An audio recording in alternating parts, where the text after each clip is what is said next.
Hello, beautiful listener. Are you feeling brave? Because I have two tales that are sure to terrify you, along with atmospheric rain and thunder to set the mood. So, grab a tasty treat, a cozy spot, and get ready for our first story. The Legend of Sleepy Hollow by Washington Irving.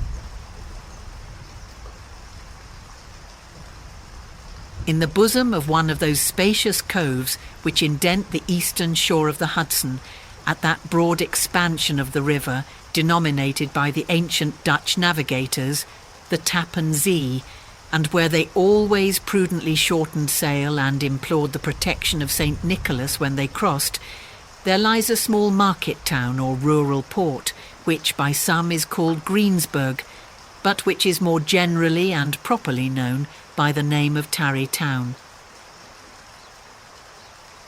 This name was given, we are told in former days, by the good housewives of the adjacent country from the inveterate propensity of their husbands to linger about the village tavern on market days. Be that as it may, I do not vouch for the fact, but merely advert to it for the sake of being precise and authentic.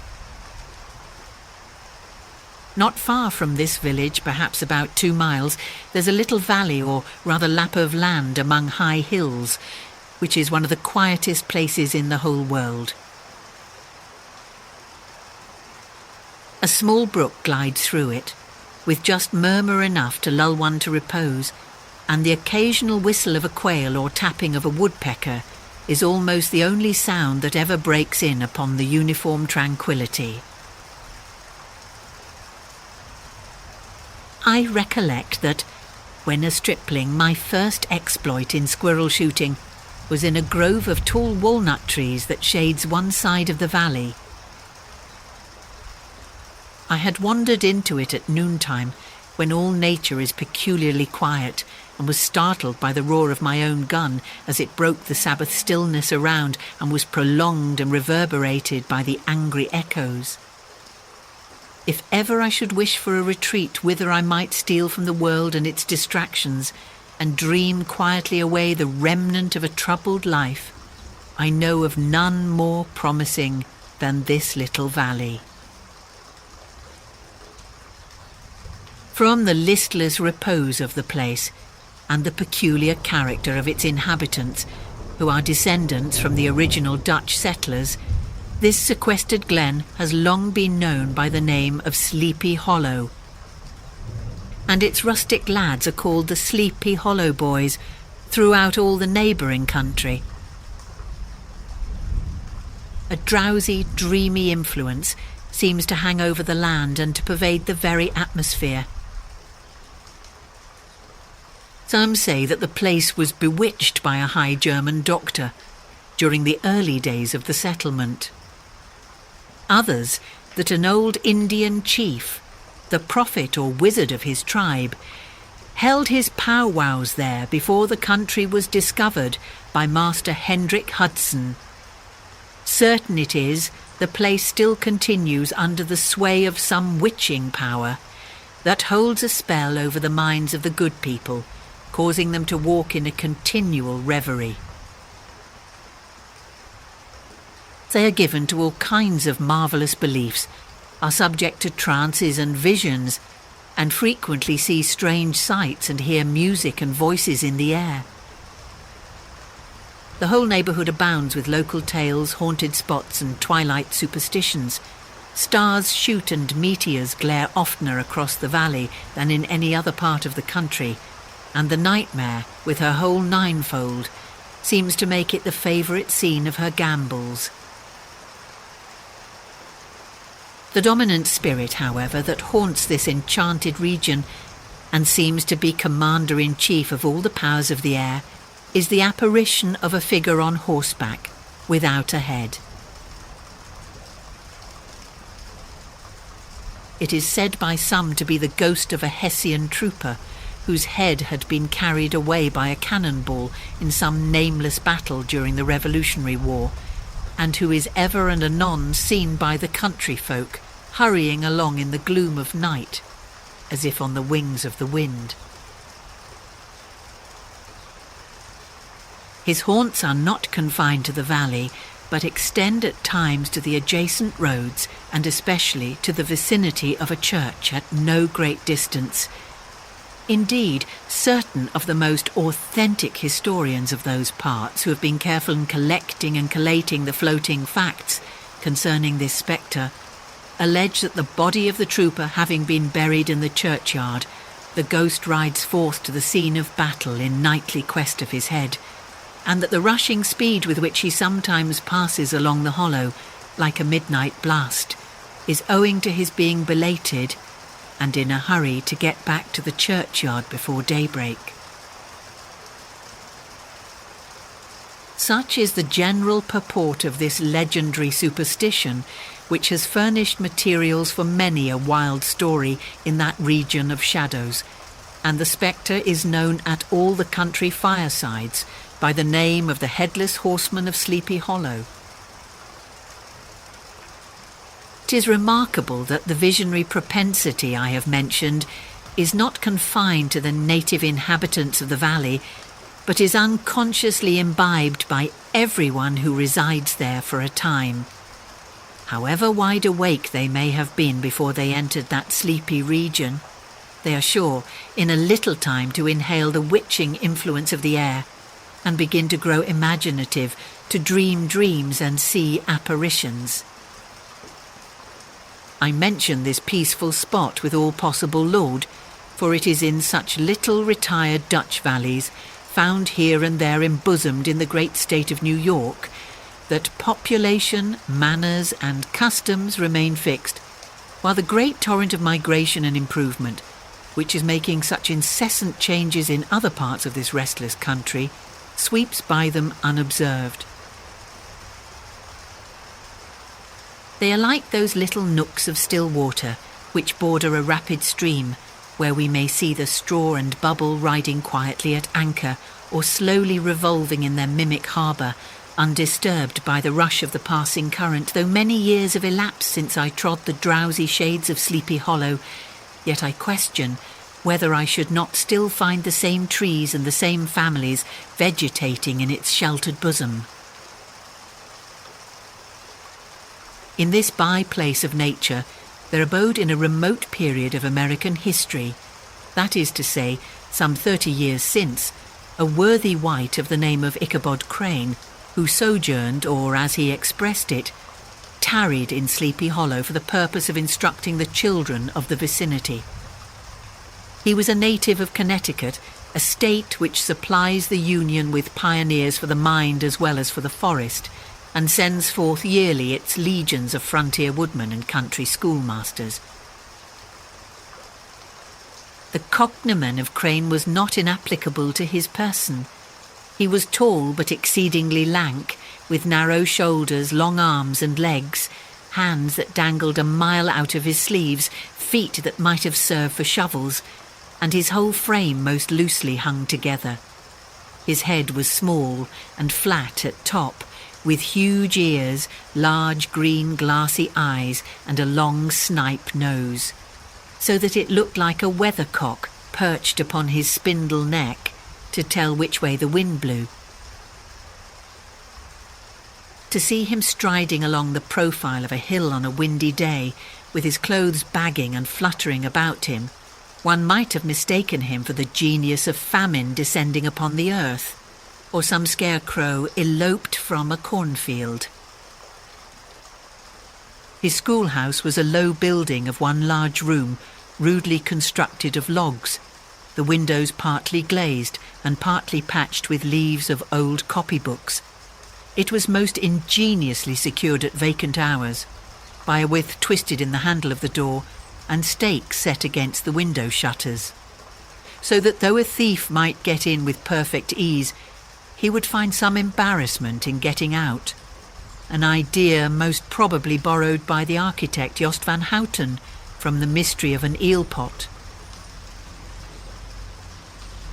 The schoolhouse stood in a rather lonely but pleasant situation, just at the foot of a woody hill, with a brook running close by and a formidable birch tree growing at one end of it. From hence, the low murmur of his pupils' voices conning over their lessons might be heard in a drowsy summer's day, like the hum of a beehive, interrupted now and then by the authoritative voice of the master, in the tone of menace or command, or, peradventure, by the appalling sound of the birch as he urged some tardy loiterer along the flowery path of knowledge. Truth to say, he was a conscientious man, and ever bore in mind the golden maxim, "Spare the rod and spoil the child." Ichabod Crane's scholars certainly were not spoiled. I would not have it imagined, however, that he was one of those cruel potentates of the school who joy in the smart of their subjects. On the contrary, he administered justice with discrimination rather than severity, taking the burden off the backs of the weak and laying it on those of the strong.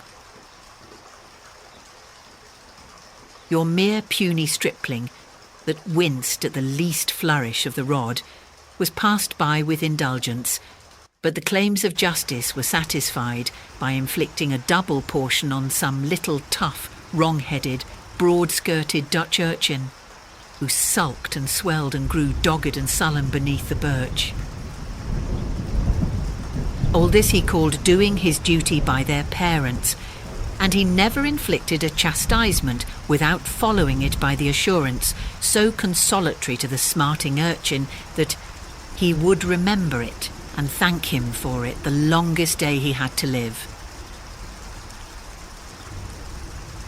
When school hours were over, he was even the companion and playmate of the larger boys, and on holiday afternoons would convoy some of the smaller ones home who happened to have pretty sisters or good housewives for mothers, noted for the comforts of the cupboard. Indeed, it behoved him to keep on good terms with his pupils. The revenue arising from his school was small, and would have been scarcely sufficient to furnish him with daily bread, for he was a huge feeder, and, though lank, had the dilating powers of an anaconda. But to help out his maintenance, he was, according to country custom in those parts, boarded and lodged at the houses of the farmers whose children he instructed. With these he lived successively a week at a time, thus going the rounds of the neighbourhood with all his worldly effects tied up in a cotton handkerchief.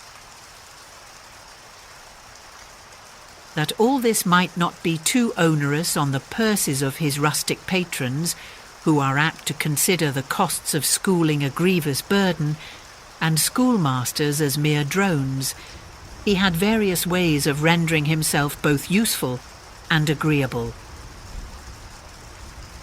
He assisted the farmers occasionally in the lighter labours of their farms, helped to make hay, mended the fences, took the horses to water, drove the cows from pasture, and cut wood for the winter fire. He laid aside, too, all the dominant dignity and absolute sway with which he lauded it in his little empire, the school, and became wonderfully gentle and ingratiating. He found favour in the eyes of the mothers by petting the children, particularly the youngest, and like the lion bold, which Willem so magnanimously the lamb did hold, he would sit with a child on one knee and rock a cradle with his foot for whole hours together. In addition to his other vocations, he was the singing master of the neighbourhood, and picked up many bright shillings by instructing the young folks in psalmody. It was a matter of no little vanity to him on Sundays to take his station in front of the church gallery with a band of chosen singers, where in his own mind he completely carried away the palm from the parson. Certain it is his voice resounded far above all the rest of the congregation, and there are peculiar quavers still to be heard in that church, and which may even be heard half a mile off, quite to the opposite side of the mill pond, on a still Sunday morning, which are said to be legitimately descended from the nose of Ichabod Crane. Thus, by divers little makeshifts in that ingenious way which is commonly denominated by hook and by crook, the worthy pedagogue got on tolerably enough, and was thought, by all who understood nothing of the labour of headwork, to have a wonderfully easy life of it. The schoolmaster is generally a man of some importance in the female circle of a rural neighbourhood, being considered a kind of idle, gentleman-like personage of vastly superior taste and accomplishments to the rough country swains, and indeed inferior in learning only to the parson. His appearance, therefore, is apt to occasion some little stir at the tea-table of a farmhouse, and the addition of a supernumerary dish of cakes or sweetmeats, or peradventure the parade of a silver teapot. Our man of letters, therefore, was peculiarly happy in the smile of all the country damsels. How he would figure among them in the churchyard, between services on Sundays, gathering grapes for them from the wild vines that overran the surrounding trees, reciting for their amusement all the epitaphs on the tombstones, or sauntering with a whole bevy of them along the banks of the adjacent mill pond, while the more bashful country bumpkins hung sheepishly back, envying his superior elegance and address. From his half-itinerant life also, he was a kind of travelling gazette, carrying the whole budget of local gossip from house to house, so that his appearance was always greeted with satisfaction. He was, moreover, esteemed by the women as a man of great erudition, for he had read several books quite through, and was a perfect master of Cotton Mather's History of New England Witchcraft, in which, by the way, he most firmly and potently believed. He was, in fact, an odd mixture of small shrewdness and simple credulity. His appetite for the marvellous and his powers of digesting it were equally extraordinary, and both had been increased by his residence in this spell-bound region. No tale was too gross or monstrous for his capacious swallow. It was often his delight, after his school was dismissed in the afternoon, to stretch himself on the rich bed of clover bordering the little brook that whimpered by his schoolhouse, and there corn over old Mather's dearful tales, until the gathering dusk of evening made the printed page a mere mist before his eyes. Then, as he wended his way by swamp and stream and awful woodland to the farmhouse where he happened to be quartered, every sound of nature at that witching hour fluttered his excited imagination. The moan of the whip-poor-will from the hillside, the boding cry of the tree-toad, that harbinger of storm, the dreary hooting of the screech-owl, or the sudden rustling in the thicket of birds frightened from their roost.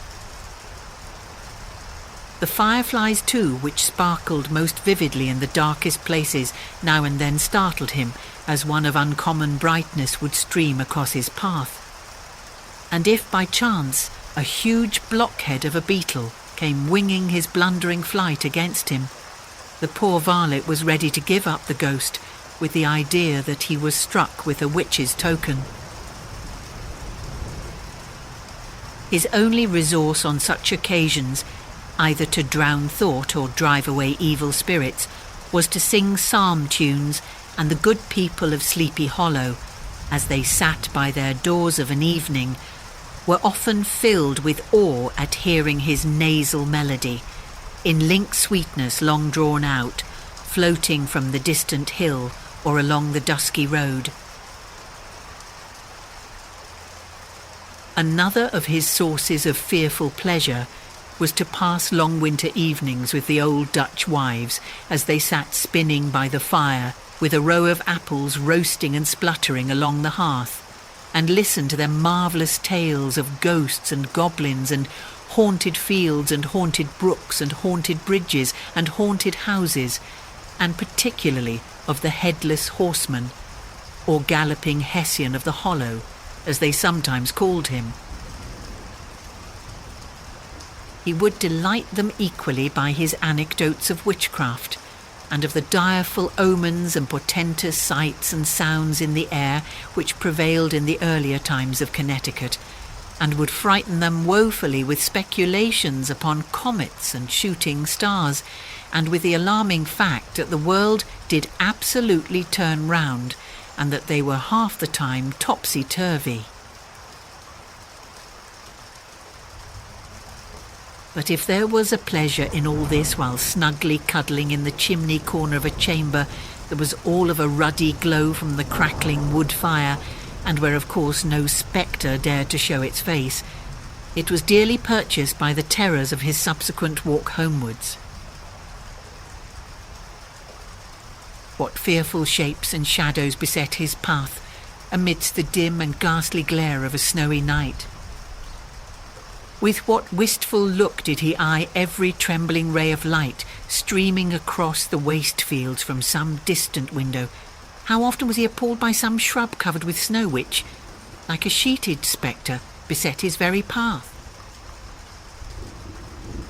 How often did he shrink with curdling awe at the sound of his own steps on the frosty crust beneath his feet, and dread to look over his shoulder lest he should behold some uncouth being tramping close behind him, and how often was he thrown into complete dismay by some rushing blast, howling among the trees in the idea that it was the galloping Hessian on one of his nightly scourings.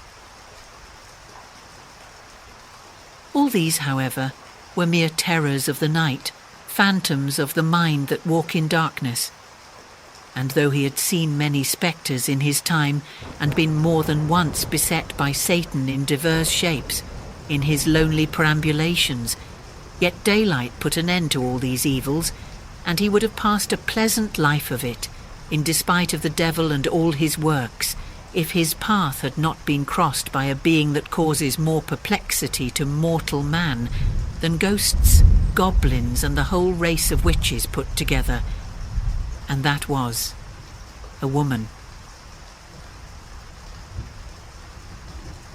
Among the musical disciples who assembled one evening in each week to receive his instructions in psalmody was Katrina van Tassel, the daughter and only child of a substantial Dutch farmer. She was a blooming lass of fresh 18, plump as a partridge, ripe and melting and rosy-cheeked as one of her father's peaches, and universally famed not merely for her beauty, but her vast expectations. She was withal a little of a coquette, as might be perceived even in her dress, which was a mixture of ancient and modern fashions, as most suited to set off her charms. She wore the ornaments of pure yellow gold, which her great-great-great-grandmother had brought over from Saardam. The tempting stomacher of the olden time, and withal a provokingly short petticoat, to display the prettiest foot and ankle in the country round. Ichabod Crane had a soft and foolish heart towards the sex, and it is not to be wondered at that so tempting a morsel soon found favour in his eyes, more especially after he had visited her in her paternal mansion. But Baltus van Tassel was a perfect picture of a thriving, contented, liberal-hearted farmer. He seldom, it is true, sent either his eyes or his thoughts beyond the boundaries of his own farm, but within those everything was snug, happy, and well-conditioned. He was satisfied with his wealth, but not proud of it, and piqued himself upon the hearty abundance rather than the style in which he lived. His stronghold was situated on the banks of the Hudson, in one of those green, sheltered, fertile nooks in which the Dutch farmers are so fond of nestling.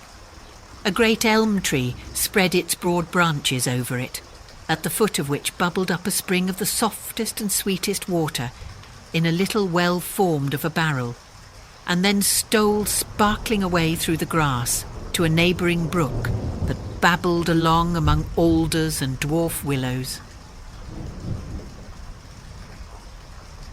Hard by the farmhouse was a vast barn that might have served for a church, every window and crevice of which seemed bursting forth with the treasures of the farm. The flail was busily resounding within it from morning to night.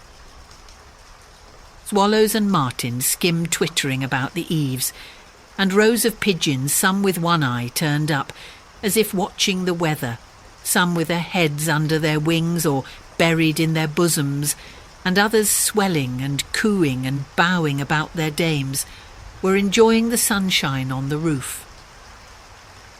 Sleek, unwieldy porkers were grunting in the repose and abundance of their pens, from whence sallied forth now and then troops of sucking pigs, as if to snuff the air. A stately squadron of snowy geese were riding in an adjoining pond, convoying whole fleets of ducks. Regiments of turkeys were gobbling through the farmyard, and guinea fowls fretting about it like ill-tempered housewives, with their peevish, discontented cry. Before the barn door strutted the gallant cock, that pattern of a husband, a warrior and a fine gentleman, clapping his burnished wings and crowing in the pride and gladness of his heart, sometimes tearing up the earth with his feet, and then generously calling his ever-hungry family of wives and children to enjoy the rich morsel which he had discovered. The pedagogue's mouth watered as he looked upon this sumptuous promise of luxurious winter fare. In his devouring mind's eye, he pictured to himself every roasting pig running about with a pudding in his belly and an apple in his mouth. The pigeons were snugly put to bed in a comfortable pie and tucked in with a coverlet of crust. The geese were swimming in their own gravy, and the ducks pairing cosily in dishes like snug married couples with a decent competency of onion sauce. In the porkers he saw carved out the future sleek side of bacon and juicy relishing ham. Not a turkey, but he beheld daintily trussed up with its gizzard under its wing, and peradventure a necklace of savoury sausages. And even bright Chanticleer himself lay sprawling on his back, in a side dish with uplifted claws, as if craving that quarter which his chivalrous spirit disdained to ask while living. As the enraptured Ichabod fancied all this, and as he rolled his great green eyes over the fat meadowlands, the rich fields of wheat, of rye, of buckwheat and Indian corn, and the orchards burdened with ruddy fruit, which surrounded the warm tenement of Van Tassel, his heart yearned after the damsel who was to inherit these domains, and his imagination expanded with the idea how they might be readily turned into cash, and the money invested in immense tracts of wild land and shingle palaces in the wilderness. Nay, his busy fancy already realised his hopes, and presented to him the blooming Katrina with a whole family of children mounted on the top of a wagon loaded with household trumpery, with pots and kettles dangling beneath, and he beheld himself bestriding a pacing mare with a colt at her heels, setting out for Kentucky, Tennessee, or the Lord knows where. When he entered the house, the conquest of his heart was complete. It was one of those spacious farmhouses with high-ridged but lowly sloping roofs, built in the style handed down from the first Dutch settlers, the low projecting eaves forming a piazza along the front, capable of being closed up in bad weather. Under this were hung flails, harness, various utensils of husbandry, and nets for fishing in the neighbouring river. Benches were built along the sides for summer use, and a great spinning wheel at one end and a churn at the other showed the various uses to which this important porch might be devoted. From this piazza, the wondering Ichabod entered the hall which formed the centre of the mansion. and the place of usual residence. Here rows of resplendent pewter, ranged on a long dresser, dazzled his eyes. In one corner stood a huge bag of wool, ready to be spun. In another, a quantity of linsey-woolsey just from the loom. Ears of Indian corn and strings of dried apples and peaches hung in gay festoons along the walls, mingled with the gourd of red peppers. And a door left ajar gave him a peep into the best parlour, where the claw-footed chairs and dark mahogany tables shone like mirrors.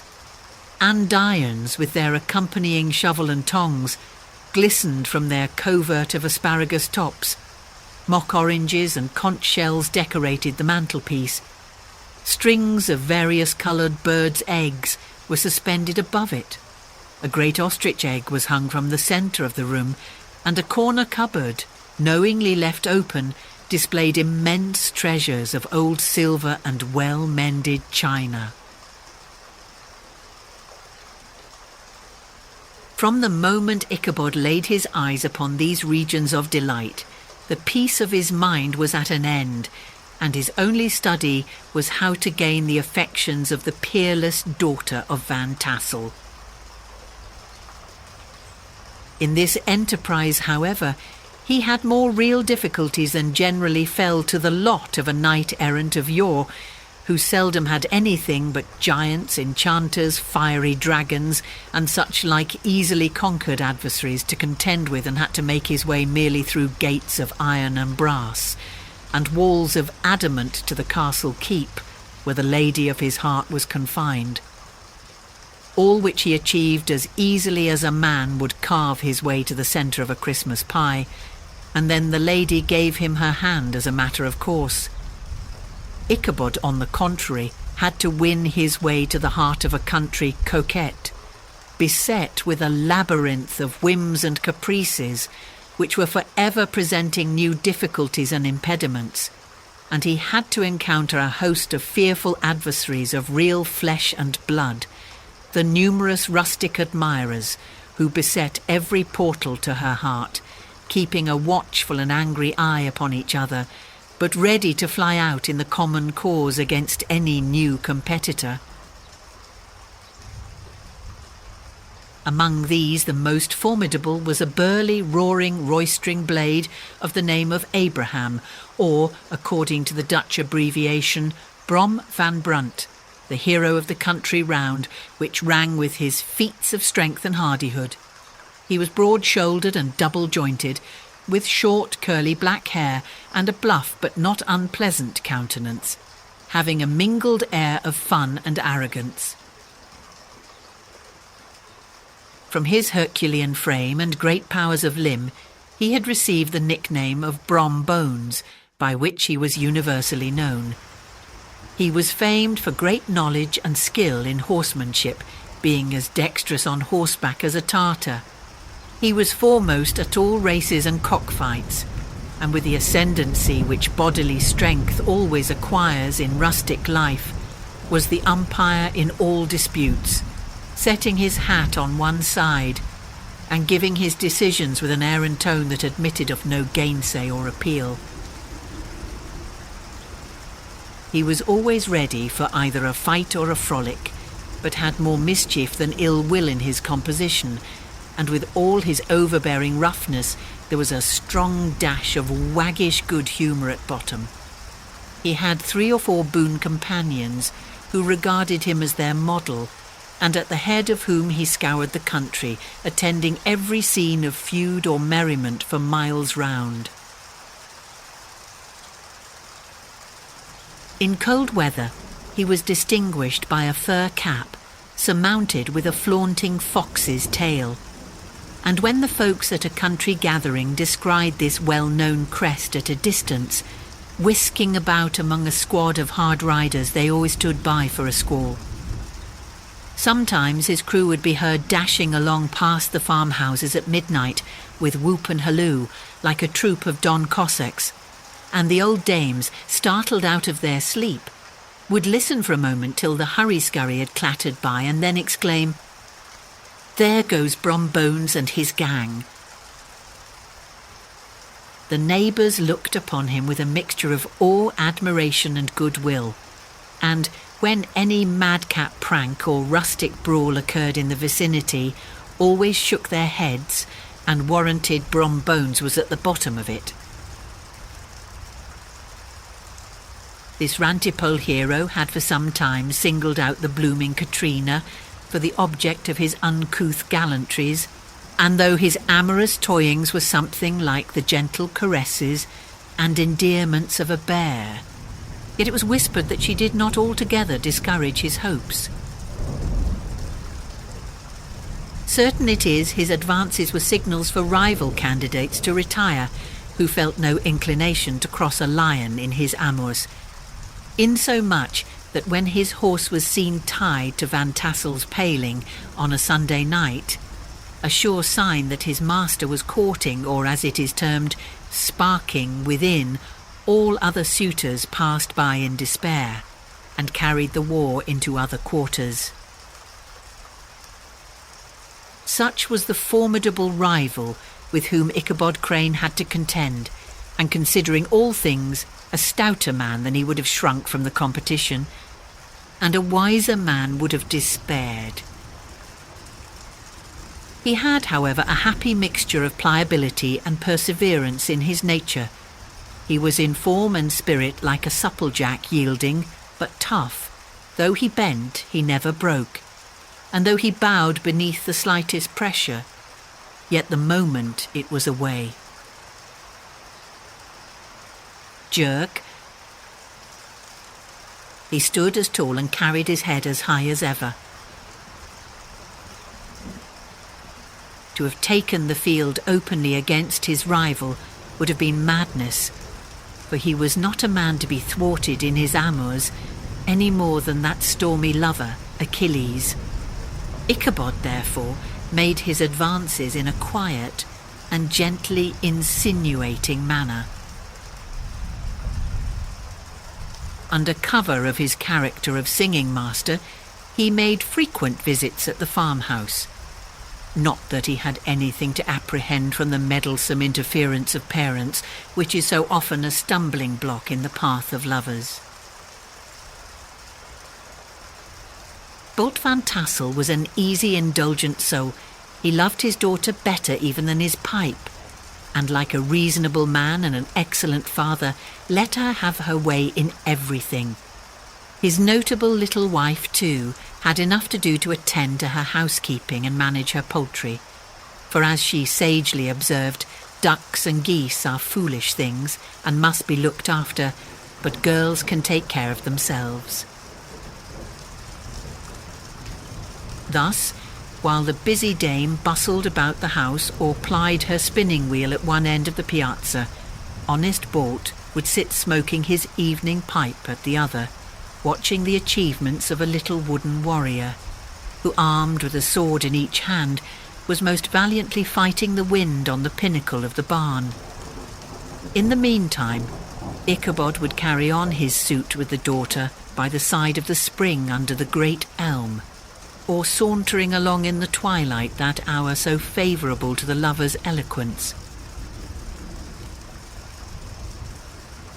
I profess not to know how women's hearts are wooed and won. To me, they have always been matters of riddle and admiration. Some seem to have but one vulnerable point or door of access, while others have 1,000 avenues and may be captured in 1,000 different ways. It is a great triumph of skill to gain the former, but a still greater proof of generalship to maintain possession of the latter, for man must battle for his fortress at every door and window. He who wins 1,000 common hearts is therefore entitled to some renown, but he who keeps undisputed sway over the heart of a coquette is indeed a hero. Certain it is this was not the case with the redoubtable Brom Bones, and from the moment Ichabod Crane made his advances, the interests of the former evidently declined. His horse was no longer seen tied to the palings on Sunday nights, and a deadly feud gradually arose between him and the preceptor of Sleepy Hollow. Brom, who had a degree of rough chivalry in his nature, would fain have carried matters to open warfare, and have settled their pretensions to the lady according to the mode of those most concise and simple reasoners, the knights errant of yore, by single combat. But Ichabod was too conscious of the superior might of his adversary to enter the lists against him. He had overheard a boast of Bones that he would double the schoolmaster up and lay him on a shelf of his own schoolhouse, and he was too wary to give him an opportunity. There was something extremely provoking in this obstinately pacific system. It left Brom no alternative but to draw upon the funds of rustic waggery in his disposition, and to play off boorish practical jokes upon his rival. Ichabod became the object of whimsical persecution to Bones and his gang of rough riders. They harried his hitherto peaceful domains, smoked out his singing school by stopping up the chimney, broke into the schoolhouse at night, in spite of its formidable fastenings of withe and window stakes, and turned everything topsy-turvy, so that the poor schoolmaster began to think all the witches in the country held their meetings there. But what was still more annoying, Brom took all opportunities of turning him into ridicule in presence of his mistress, and had a scoundrel dog whom he taught to whine in the most ludicrous manner, and introduced as a rival of Ichabod's to instruct her in psalmody. In this way matters went on for some time, without producing any material effect on the relative situations of the contending powers. On a fine autumnal afternoon, Ichabod, in pensive mood, sat enthroned on the lofty stool from whence he usually watched all the concerns of his little literary realm. In his hand he swayed a ferule, that sceptre of despotic power.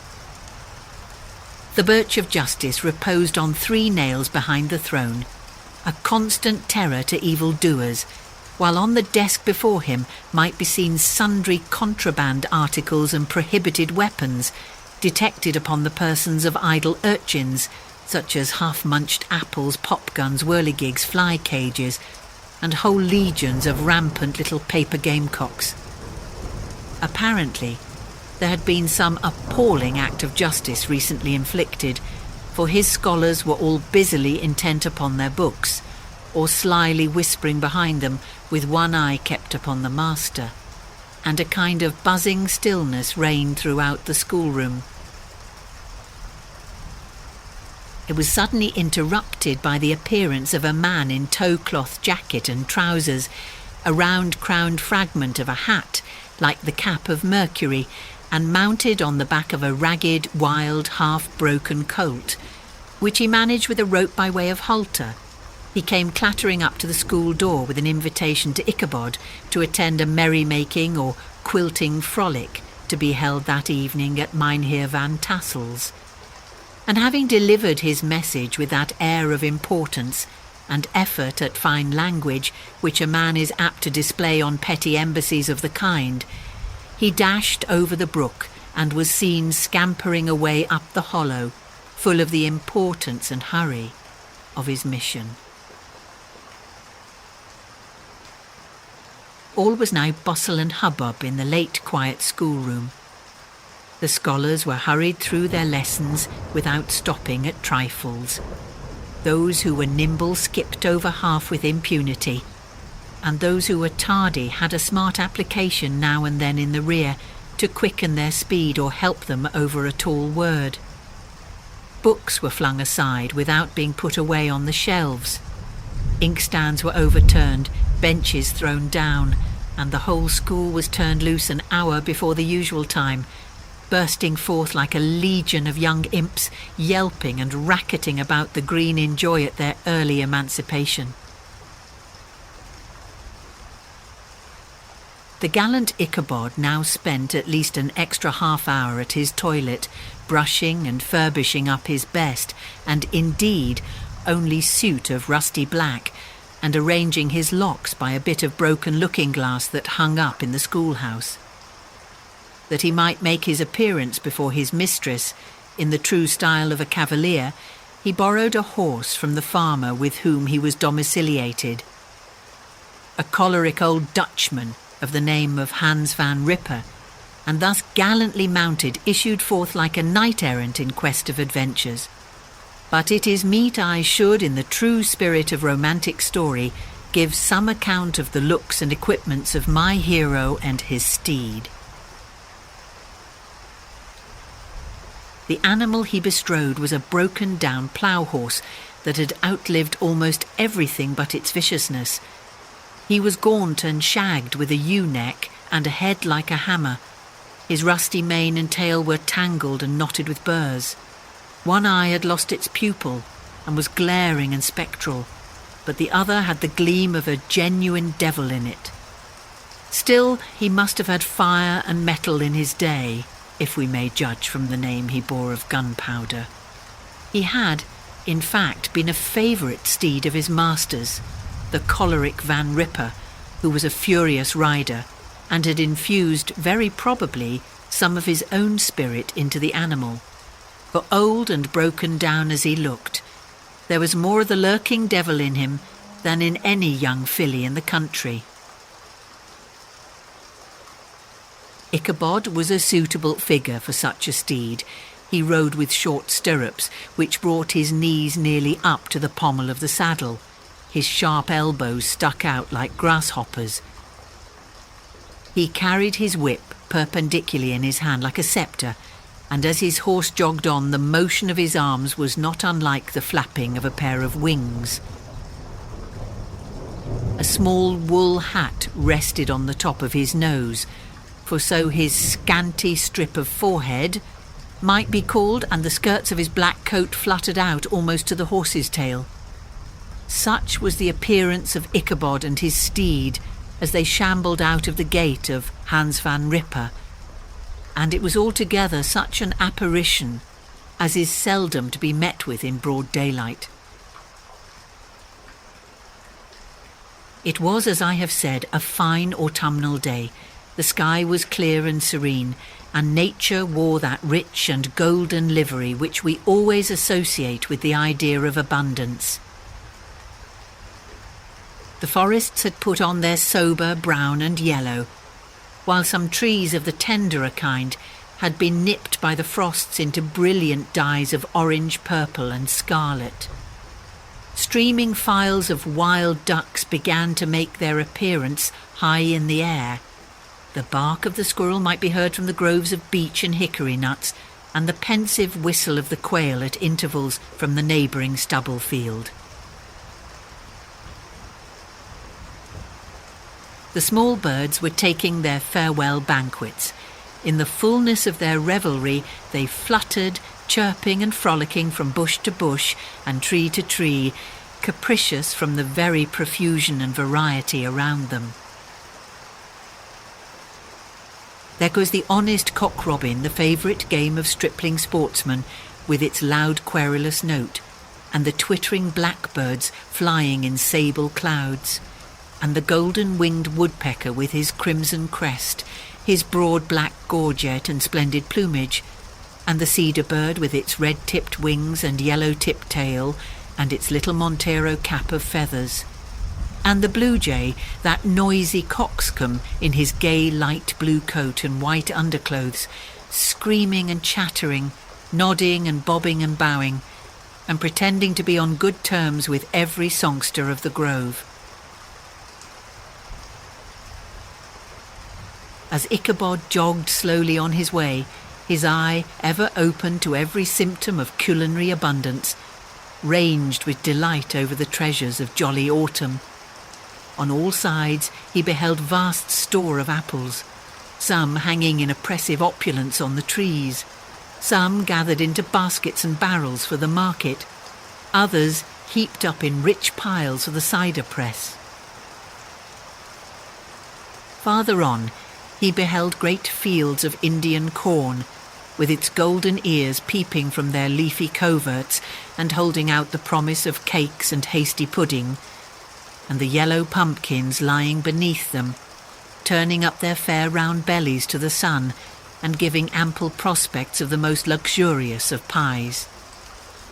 And anon he passed the fragrant buckwheat fields, breathing the odour of the beehive, and as he beheld them, soft anticipations stole over his mind of dainty slapjacks, well buttered and garnished with honey or treacle by the delicate little dimpled hand of Katrina van Tassel. Thus feeding his mind with many sweet thoughts and sugared suppositions, he journeyed along the sides of a range of hills which look out upon some of the goodliest scenes of the mighty Hudson. The sun gradually wheeled his broad disk down in the west. The wide bosom of the Tappan Zee lay motionless and glassy, excepting that here and there a gentle undulation waved and prolonged the blue shadow of the distant mountain. A few amber clouds floated in the sky, without a breath of air to move them. The horizon was of a fine golden tint, changing gradually into a pure apple green, and from that into the deep blue of the mid-heaven.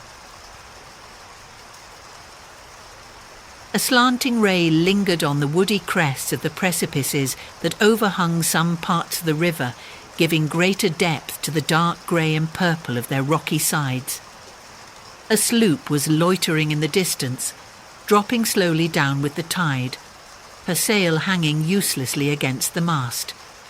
And as the reflection of the sky gleamed along the still water, it seemed as if the vessel was suspended in the air. It was toward evening that Ichabod arrived at the castle of the Heer van Tassel, which he found thronged with the pride and flower of the adjacent country. Old farmers, a spare leathern-faced race in homespun coats and breeches, blue stockings, huge shoes, and magnificent pewter buckles, their brisk, withered little dames in close-crimped caps, long-waisted short gowns, homespun petticoats with scissors and pincushions, and gay calico pockets hanging on the outside. Buxom lasses almost as antiquated as their mothers, excepting where a straw hat, a fine ribbon, or perhaps a white frock, gave symptoms of city innovation. The sons, in short square-skirted coats with rows of stupendous brass buttons, and their hair generally queued in the fashion of the times, especially if they could procure an eel-skin for the purpose, it being esteemed throughout the country as a potent nourisher and strengthener of the hair. Brombones, however, was the hero of the scene, having come to the gathering on his favourite steed, Daredevil, a creature like himself, full of mettle and mischief, and which no one but himself could manage. He was, in fact, noted for preferring vicious animals, given to all kinds of tricks which kept the rider in constant risk of his neck, for he held a tractable, well-broken horse as unworthy of a lad of spirit. Fain would I pause to dwell upon the world of charms that burst upon the enraptured gaze of my hero as he entered the state parlour of Van Tassel's mansion. Not those of the bevy of buxom lasses, with their luxurious display of red and white, but the ample charms of a genuine Dutch country tea-table in the sumptuous time of autumn. Such heaped-up platters of cakes of various and almost indescribable kinds, known only to experienced Dutch housewives. There was the doughty doughnut, the tender olykoek, and the crisp and crumbling cruller, sweet cakes and short cakes, ginger cakes and honey cakes, and the whole family of cakes. And then there were apple pies and peach pies and pumpkin pies, besides slices of ham and smoked beef, and moreover delectable dishes of preserved plums and peaches and pears and quinces, not to mention broiled shad and roasted chickens, together with bowls of milk and cream all mingled higgledy-piggledy, pretty much as I have enumerated them, with the motherly teapot sending up its clouds of vapour from the midst. Heaven bless the mark. I want breath and time to discuss this banquet as it deserves, and am too eager to get on with my story." Happily, Ichabod Crane was not in so great a hurry as his historian, but did ample justice to every dainty. He was a kind and thankful creature, whose heart dilated in proportion as his skin was filled with good cheer, and whose spirits rose with eating, as some men's do with drink. He could not help, too, rolling his large eyes round him as he ate, and chuckling with the possibility that he might one day be lord of all this scene of almost unimaginable luxury and splendour. Then, he thought, how soon he'd turn his back upon the old schoolhouse, snap his fingers in the face of Hans van Ripper and every opatron, and kick any itinerant pedagogue out of doors that should dare to call him comrade. Old Baltus van Tassel moved about among his guests with a face dilated with content and good humour, round and jolly as the harvest moon. His hospitable attentions were brief but expressive, being confined to a shake of the hand, a slap on the shoulder, a loud laugh and a pressing invitation to fall to and help themselves. And now the sound of the music from the common room or hall summoned to the dance. The musician was an old grey-headed man who'd been the itinerant orchestra of the neighbourhood for more than half a century. His instrument was as old and battered as himself. The greater part of the time he scraped on 2 or 3 strings, accompanying every movement of the bow with a motion of the head, bowing almost to the ground and stamping with his foot whenever a fresh couple were to start. Ichabod prided himself upon his dancing as much as upon his vocal powers.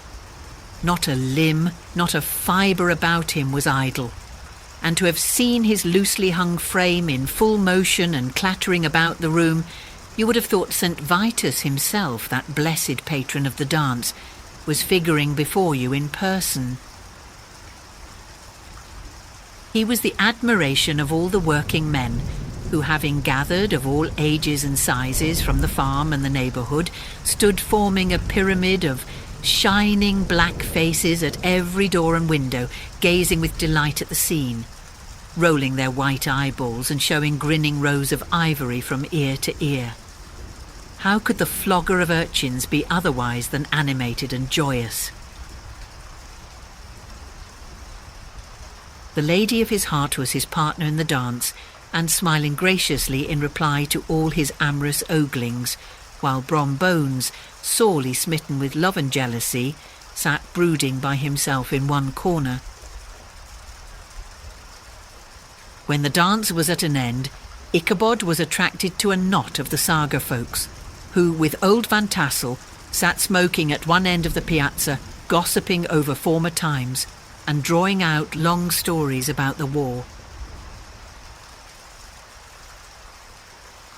This neighbourhood, at the time of which I am speaking, was one of those highly favoured places which abound with chronicle and great men. The British and American line had run near it during the war. It had therefore been the scene of marauding and infested with refugees, cowboys and all kinds of border chivalry.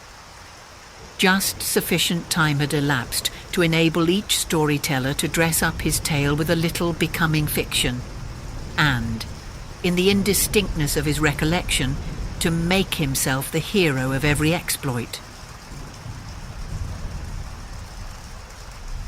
There was the story of Dofue Martling, a large blue-bearded Dutchman who had nearly taken a British frigate with an old iron 9-pounder from a mud breastwork, only that his gun burst at the 6th discharge. And there was an old gentleman who shall be nameless, being too rich a mynheer to be lightly mentioned, who, in the Battle of White Plains, being an excellent master of defence, parried a musket ball with a small sword, insomuch that he absolutely felt it whiz round the blade and glance off at the hilt, in proof of which he was ready at any time to show the sword, with the hilt a little bent. There were several more that had been equally great in the field, not one of whom but was persuaded that he had a considerable hand in bringing the war to a happy termination. But all these were nothing to the tales of ghosts and apparitions that succeeded. The neighbourhood is rich in legendary treasures of the kind. Local tales and superstitions thrive best in these sheltered, long-settled retreats, but are trampled underfoot by the shifting throng that forms the population of most of our country places.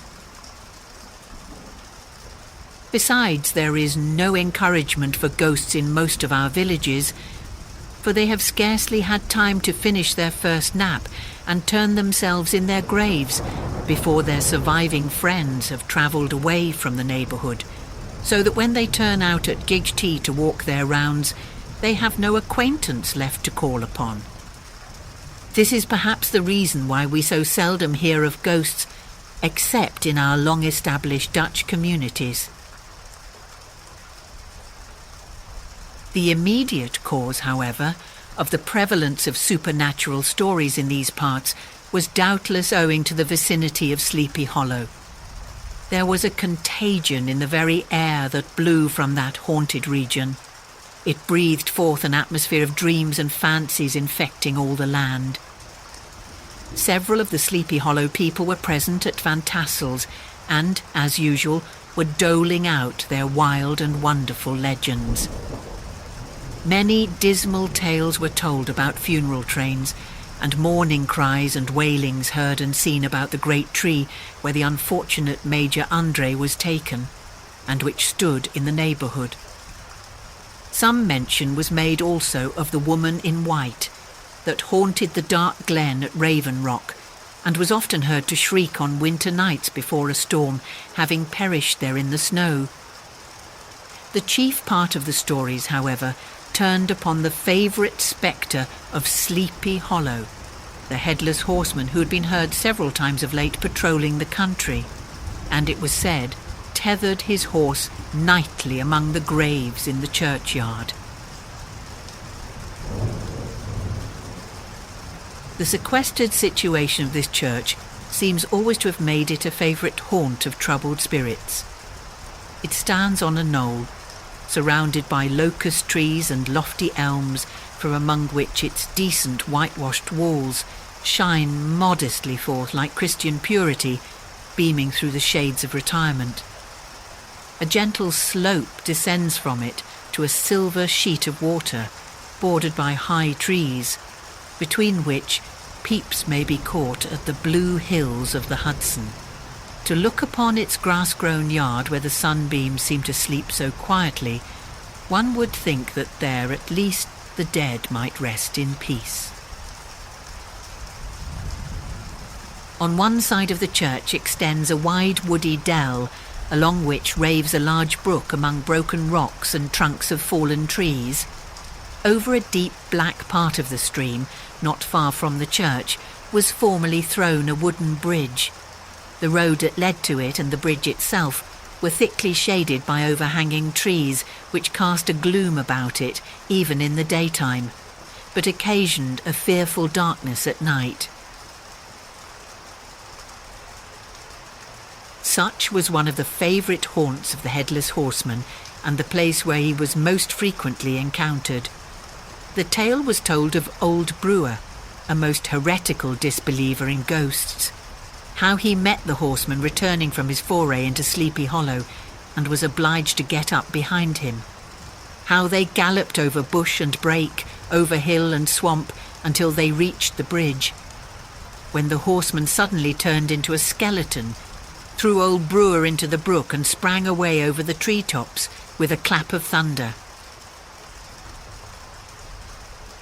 This story was immediately matched by a thrice marvellous adventure of Brom Bones, who made light of the galloping Hessian as an arrant jockey. He affirmed that on returning one night from the neighbouring village of Sing Sing, he had been overtaken by this midnight trooper, that he'd offered to race with him for a bowl of punch, and should have won it too, for Daredevil beat the goblin horse All Hollow. But just as they came to the church bridge, the Hessian bolted and vanished in a flash of fire. All these tales told in that drowsy undertone with which men talk in the dark, the countenances of the listeners only now and then receiving a casual gleam from the glare of a pipe, sank deep in the mind of Ichabod. He repaid them in kind with large extracts from his invaluable author, Cotton Mather, and added many marvellous events that had taken place in his native state of Connecticut, and fearful sights which he had seen in his nightly walks about Sleepy Hollow. The revel now gradually broke up. The old farmers gathered together their families in their wagons, and were heard for some time rattling along the hollow roads and over the distant hills. Some of the damsels mounted on pillions behind their favourite swains, and their light-hearted laughter, mingling with the clatter of hoofs, echoed along the silent woodlands, sounding fainter and fainter until they gradually died away, and the late scene of noise and frolic was all silent and deserted. Ichabod only lingered behind, according to the custom of country lovers, to have a tête-à-tête with the heiress, fully convinced that he was now on the high road to success. What passed at this interview I will not pretend to say, for in fact I do not know. Something, however, I fear me, must have gone wrong, for he certainly sallied forth, after no very great interval, with an air quite desolate and chapfallen. Oh, these women, could that girl have been playing off any of her coquettish tricks? Was her encouragement of the poor pedagogue all a mere sham to secure her conquest of his rival? Heaven only knows, not I. Let it suffice to say, Ichabod stole forth with the air of one who had been sacking a hen roost rather than a fair lady's heart. Without looking to the right or left to notice the scene of rural wealth, on which he had so often gloated, he went straight to the stable, and with several hearty cuffs and kicks roused his steed most uncourteously from the comfortable quarters in which he was soundly sleeping, dreaming of mountains of corn and oats and whole valleys of timothy and clover.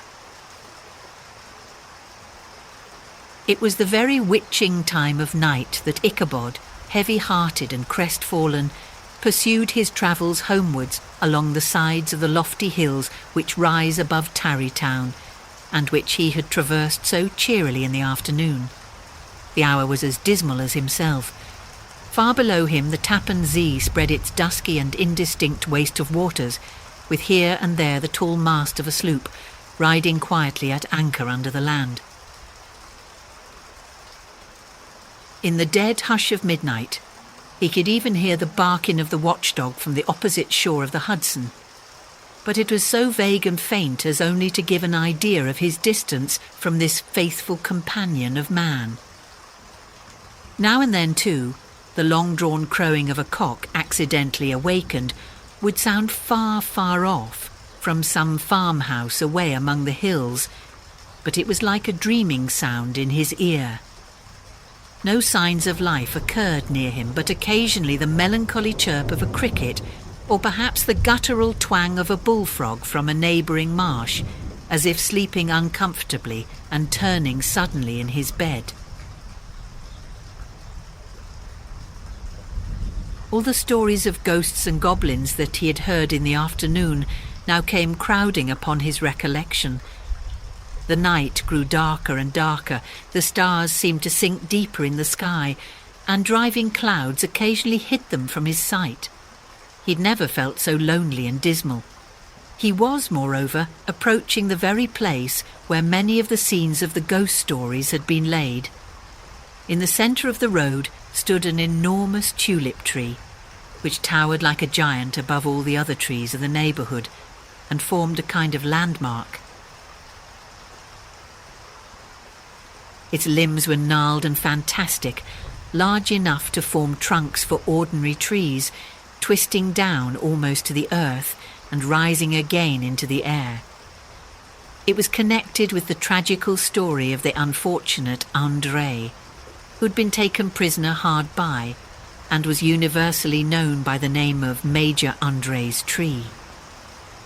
The common people regarded it with a mixture of respect and superstition, partly out of sympathy for the fate of its ill-starred namesake, and partly from the tales of strange sights and doleful lamentations told concerning it.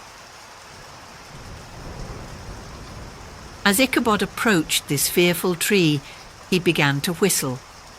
He thought his whistle was answered. It was but a blast sweeping sharply through the dry branches. As he approached a little nearer, he thought he saw something white hanging in the midst of the tree. He paused and ceased whistling, but on looking more narrowly, perceived that it was a place where the tree had been scathed by lightning, and the white wood laid bare. Suddenly he heard a groan, his teeth chattered, and his knees smote against the saddle. It was but the rubbing of one huge bough upon another as they were swayed about by the breeze.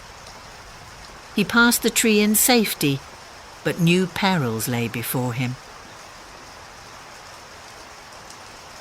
About 200 yards from the tree, a small brook crossed the road and ran into a marshy and thickly wooded glen known by the name of Wiley's Swamp.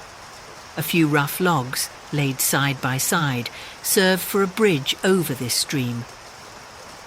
On that side of the road where the brook entered the wood, a group of oaks and chestnuts, matted thick with wild grapevines, threw a cavernous gloom over it. To pass this bridge was the severest trial. It was at this identical spot that the unfortunate André was captured, and under the covert of those chestnuts and vines were the sturdy yeomen concealed who surprised him. This has ever since been considered a haunted stream, and fearful are the feelings of the schoolboy who has to pass it alone after dark. As he approached the stream, his heart began to thump. He summoned up, however, all his resolution, gave his horse half a score of kicks in the ribs, and attempted to dash briskly across the bridge. But instead of starting forward, the perverse old animal made a lateral movement and ran broadside against the fence. Ichabod, whose fears increased with the delay, jerked the reins on the other side and kicked lustily with the contrary foot. It was all in vain. His steed started, it is true, but it was only to plunge to the opposite side of the road into a thicket of brambles and alder bushes.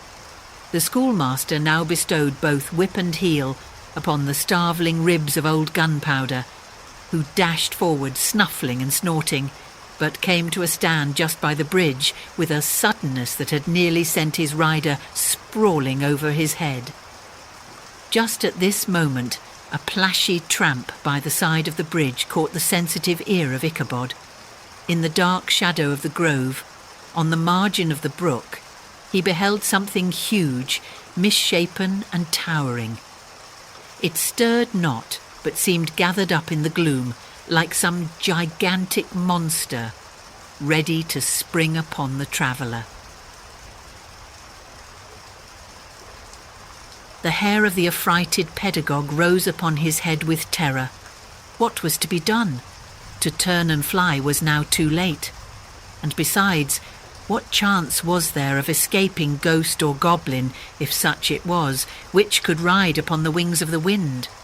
Summoning up, therefore, a show of courage, he demanded in stammering accents, "Who are you?"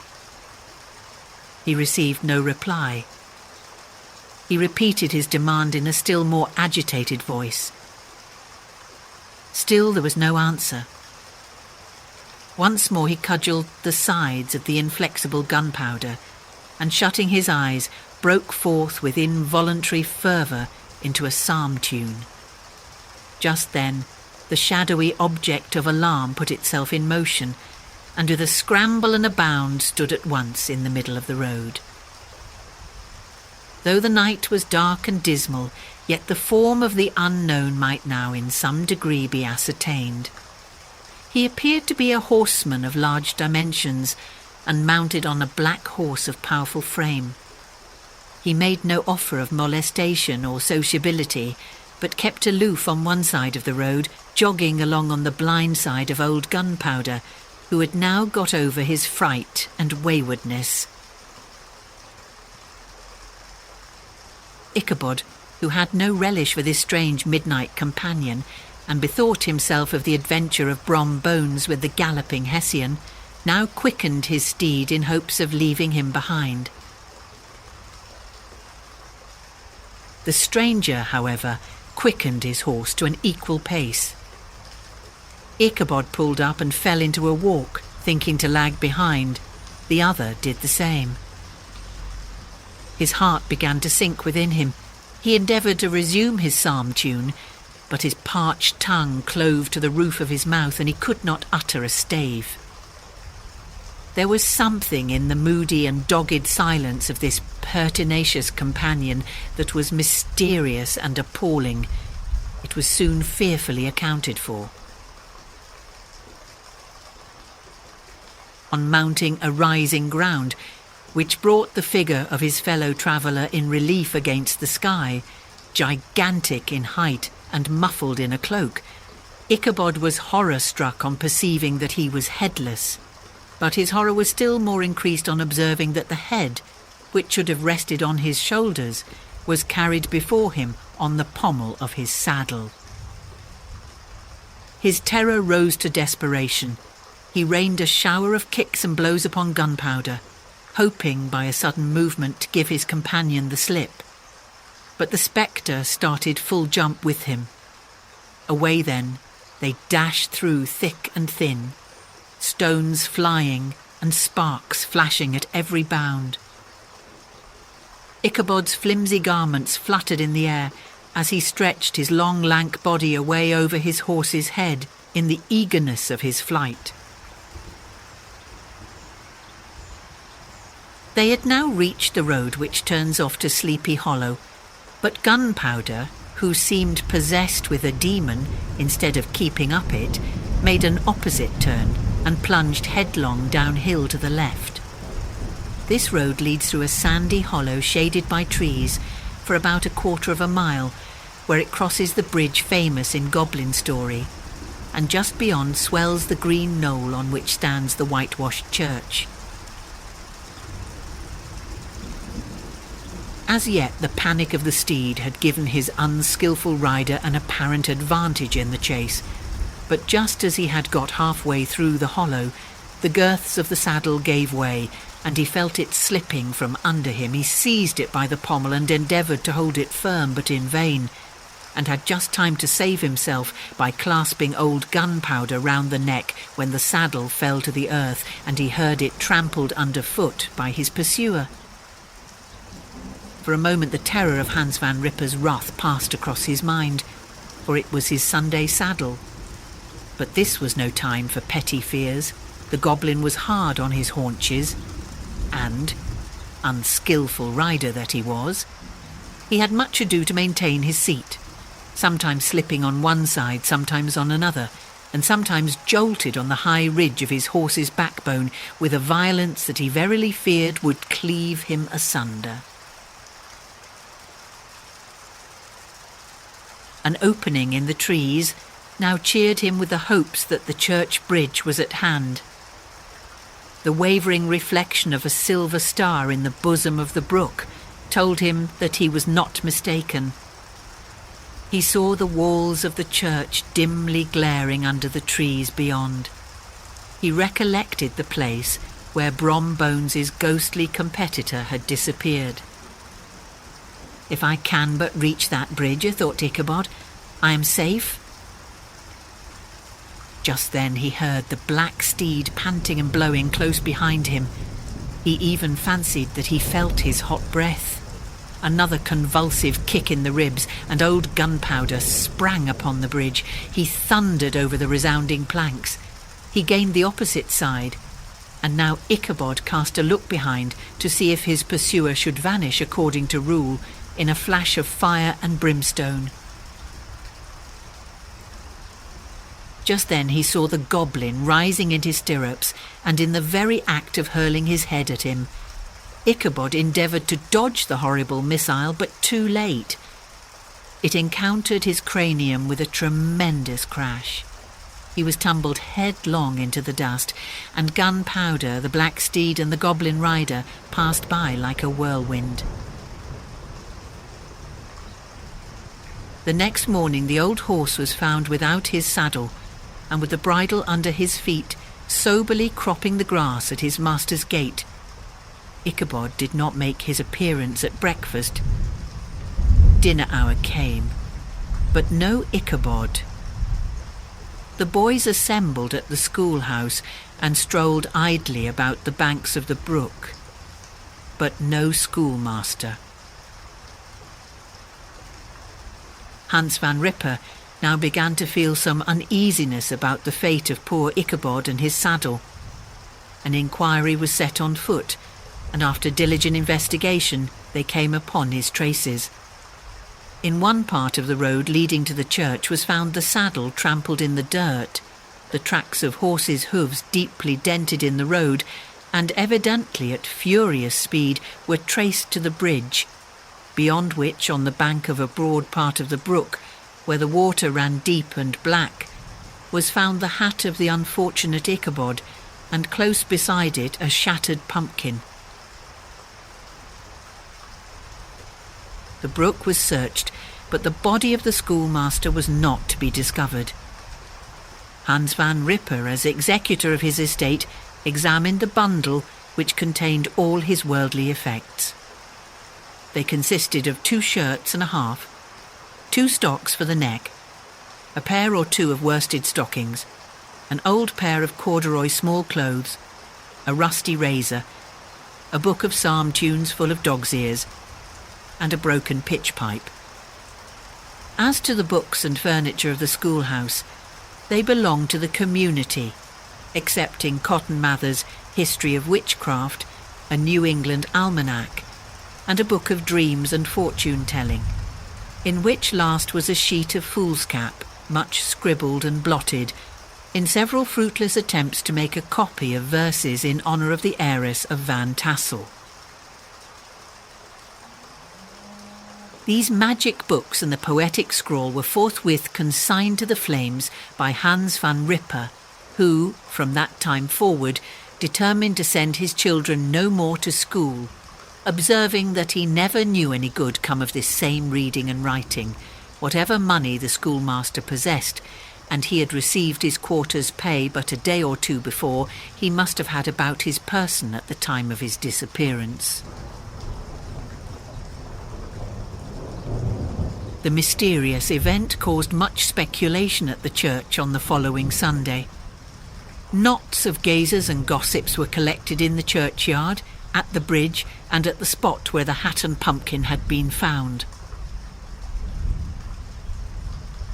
The stories of Brewer of Bones and a whole budget of others were called to mind, and when they had diligently considered them all and compared them with the symptoms of the present case, they shook their heads and came to the conclusion that Ichabod had been carried off by the galloping Hessian. As he was a bachelor and in nobody's debt, nobody troubled his head any more about him. The school was removed to a different quarter of the hollow, and another pedagogue reigned in his stead. It is true, an old farmer who had been down to New York on a visit several years after, and from whom this account of the ghostly adventure was received, brought home the intelligence that Ichabod Crane was still alive, that he had left the neighbourhood partly through fear of the goblin and Hans van Ripper, and partly in mortification at having been suddenly dismissed by the heiress, that he had changed his quarters to a distant part of the country, had kept school and studied law at the same time, had been admitted to the bar, turned politician, electioneered, written for the newspapers, and finally had been made a justice of the £10 court. Brombones, too, who, shortly after his rival's disappearance, conducted the blooming Katrina in triumph to the altar, was observed to look exceedingly knowing whenever the story of Ichabod was related, and always burst into a hearty laugh at the mention of the pumpkin, which led some to suspect that he knew more about the matter than he chose to tell. The old country wives, however, who are the best judges of these matters, maintain to this day that Ichabod was spirited away by supernatural means, and it is a favourite story often told about the neighbourhood round the winter evening fire. The bridge became, more than ever, an object of superstitious awe, and that may be the reason why the road has been altered of late years, so as to approach the church by the border of the mill pond. The schoolhouse, being deserted, soon fell to decay, and was reported to be haunted by the ghost of the unfortunate pedagogue and the ploughboy, loitering homeward of a still summer evening, has often fancied his voice at a distance, chanting a melancholy psalm tune among the tranquil solitudes of Sleepy Hollow.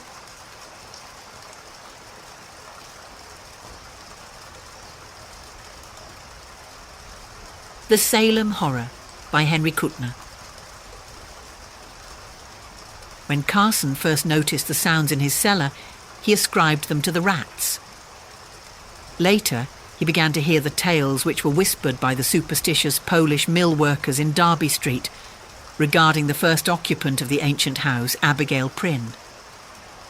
There was none living today who could remember the diabolical old hag, but the morbid legends which thrive in the witch district of Salem like rank weeds on a neglected grave gave disturbing particulars of her activities, and were unpleasantly explicit regarding the detestable sacrifices she was known to have made to a worm-eater, crescent-horned image of dubious origin. The oldsters still muttered of Abby Prynne and her monstrous boasts that she was high priestess of a fearfully potent god which dwelt deep in the hills. Indeed, it was the old witch's reckless boasting which had led to her abrupt and mysterious death in 1692, about the time of the famous hangings on Gallows Hill. No one liked to talk about it, but occasionally a toothless crone would mumble fearfully that the flames could not burn her, for her whole body had taken on the peculiar anaesthesia of her witch mark. Abby Prynne and her anomalous statue had long since vanished, but it was still difficult to find tenants for her decrepit gabled house, with its overhanging second story and curious diamond-paned casement windows. The house's evil notoriety had spread throughout Salem. Nothing had actually happened there of recent years which might give rise to the inexplicable tales, but those who rented the house had a habit of moving out hastily, generally with vague and unsatisfactory explanations connected with the rats. And it was a rat which led Carson to the witch room. The squealing and muffled pattering within the rotting walls had disturbed Carson more than once during the nights of his first week in the house, which he had rented to obtain the solitude that would enable him to complete a novel for which his publishers had been asking. Another light romance to add to Carson's long string of popular successes. But it was not until some time later that he began to entertain certain wildly fantastic surmises regarding the intelligence of the rat that scurried from under his feet in the dark hallway one evening. The house had been wired for electricity, but the bulb in the hall was small and gave a dim light. The rat was a misshapen black shadow as it darted a few feet away and paused, apparently watching him. At another time, Carson might have dismissed the animal with a threatening gesture and returned to his work. But the traffic on Derby Street had been unusually noisy, and he had found it difficult to concentrate upon his novel. His nerves, for no apparent reason, were taut, and somehow it seemed that the rat, watching just beyond his reach, was eyeing him with sardonic amusement. Smiling at the conceit, he took a few steps toward the rat and it rushed away to the cellar door, which he saw with surprise was ajar. He must have neglected to close it the last time he had been in the cellar, although he generally took care to keep the doors shut, for the ancient house was draughty. The rat waited in the doorway. Unreasonably annoyed, Carson hurried forward, sending the rat scurrying down the stairway. He switched on the cellar light and observed the rat in a corner. It watched him keenly out of glittering little eyes. As he descended the stairs, he could not help feeling that he was acting like a fool. But his work had been tiring, and subconsciously he welcomed any interruption. He moved across the cellar to the rat, seeing with astonishment that the creature remained unmoving, staring at him. A strange feeling of uneasiness began to grow within him. The rat was acting abnormally, he felt, and the unwinking gaze of its cold shoe-button eyes was somehow disturbing. Then he laughed to himself, for the rat had suddenly whisked aside and disappeared into a little hole in the cellar wall. Idly he scratched across with his toe in the dirt before the burrow, deciding that he would set a trap there in the morning. The rat's snout and ragged whiskers protruded cautiously. It moved forward and then hesitated, drew back. Then the animal began to act in a singular and unaccountable manner, almost as though it were dancing, Carson thought. It moved tentatively forward, retreated again. It would give a little dart forward and be brought up short, then leap back hastily as though the simile flashed into Carson's mind. A snake were coiled before the burrow, alert to prevent the rat's escape. But there was nothing there save the little cross Carson had scratched in the dust. No doubt it was Carson himself who blocked the rat's escape, for he was standing within a few feet of the burrow. He moved forward, and the animal hurriedly retreated out of sight. His interest piqued. Carson found a stick and poked it exploringly into the hole. As he did so, his eye, close to the wall, detected something strange about the stone slab just above the rat burrow.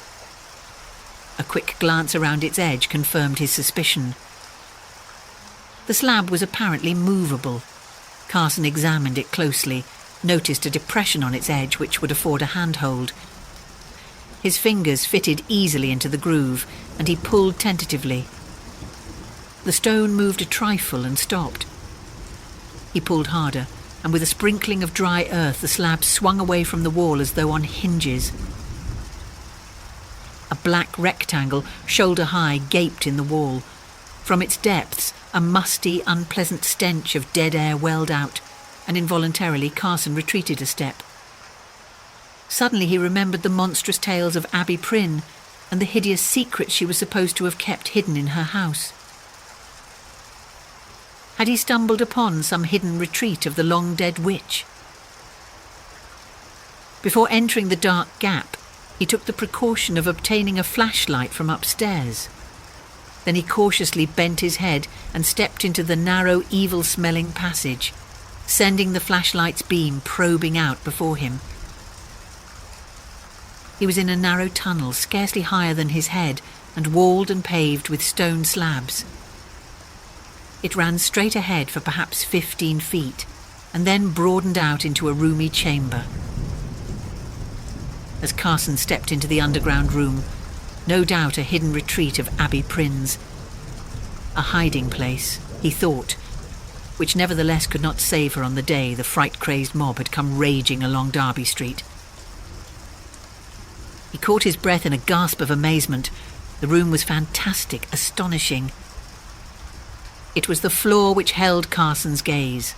The dull grey of the circular wall gave place here to a mosaic of vari-coloured stone in which blues and greens and purples predominated. Indeed, there were none of the warmer colours.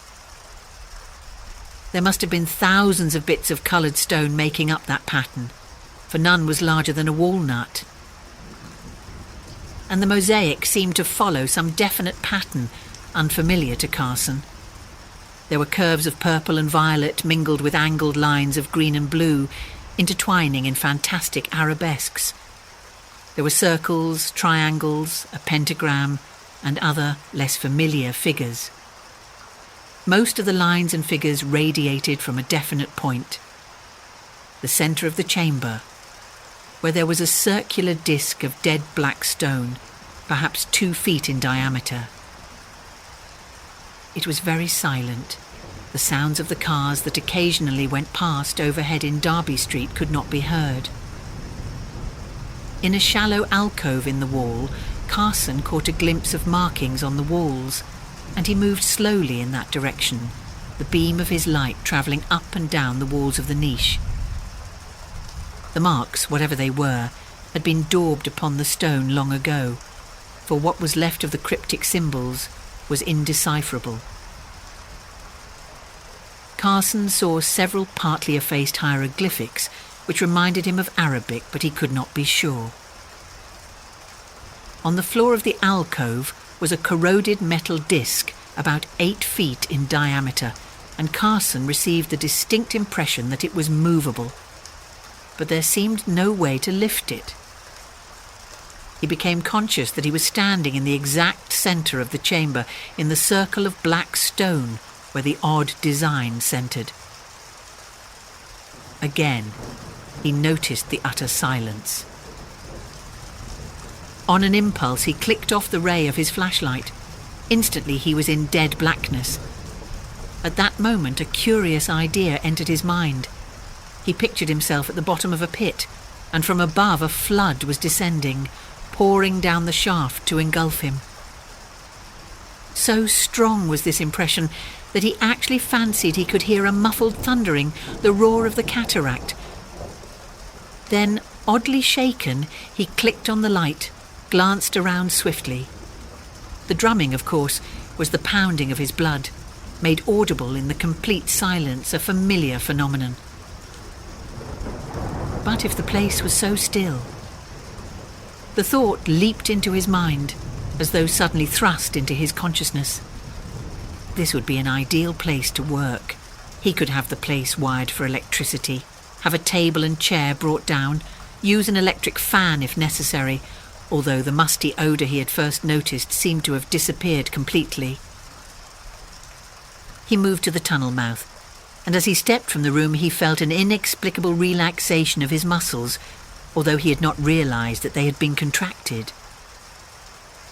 He ascribed it to nervousness, and went upstairs to brew black coffee and write to his landlord in Boston about his discovery. The visitor stared curiously about the hallway after Carson had opened the door, nodding to himself as though with satisfaction. He was a lean, tall figure of a man, with thick, steel-grey eyebrows overhanging keen grey eyes. His face, although strongly marked and gaunt, was unwrinkled. "About the witch room, I suppose," Carson said ungraciously. His landlord had talked, and for the last week he had been unwillingly entertaining antiquaries and occultists, anxious to glimpse the secret chamber in which Abby Prynne had mumbled her spells. Carson's annoyance had grown, and he had considered moving to a quieter place, but his inherent stubbornness had made him stay on, determined to finish his novel in spite of interruptions. Now, eyeing his guest coldly, he said, "I'm sorry, but it's not on exhibition anymore." The other looked startled, but almost immediately a gleam of comprehension came into his eyes. He extracted a card and offered it to Carson. "Michael Lee, occultist, eh?" Carson repeated. He drew a deep breath. The occultists he had found were the worst, with their dark hints of nameless things and their profound interest in the mosaic pattern on the floor of the witch room. "I'm sorry, Mr. Lee, but I'm really quite busy. You'll excuse me." Ungraciously, he turned back to the door. "Just a moment," Lee said swiftly. Before Carson could protest, he had caught the writer by the shoulders and was peering closely into his eyes. Startled, Carson drew back, but not before he had seen an extraordinary expression of mingled apprehension and satisfaction appear on Lee's gaunt face. It was as though the occultist had seen something unpleasant, but not unexpected. "What's the idea?" Carson asked harshly. "I'm not accustomed—" "I'm very sorry," Lee said. His voice was deep, pleasant. "I must apologise. I thought— Well, again I apologise. I'm rather excited, I'm afraid. You see, I've come from San Francisco to see this witch room of yours. Would you really mind letting me see it?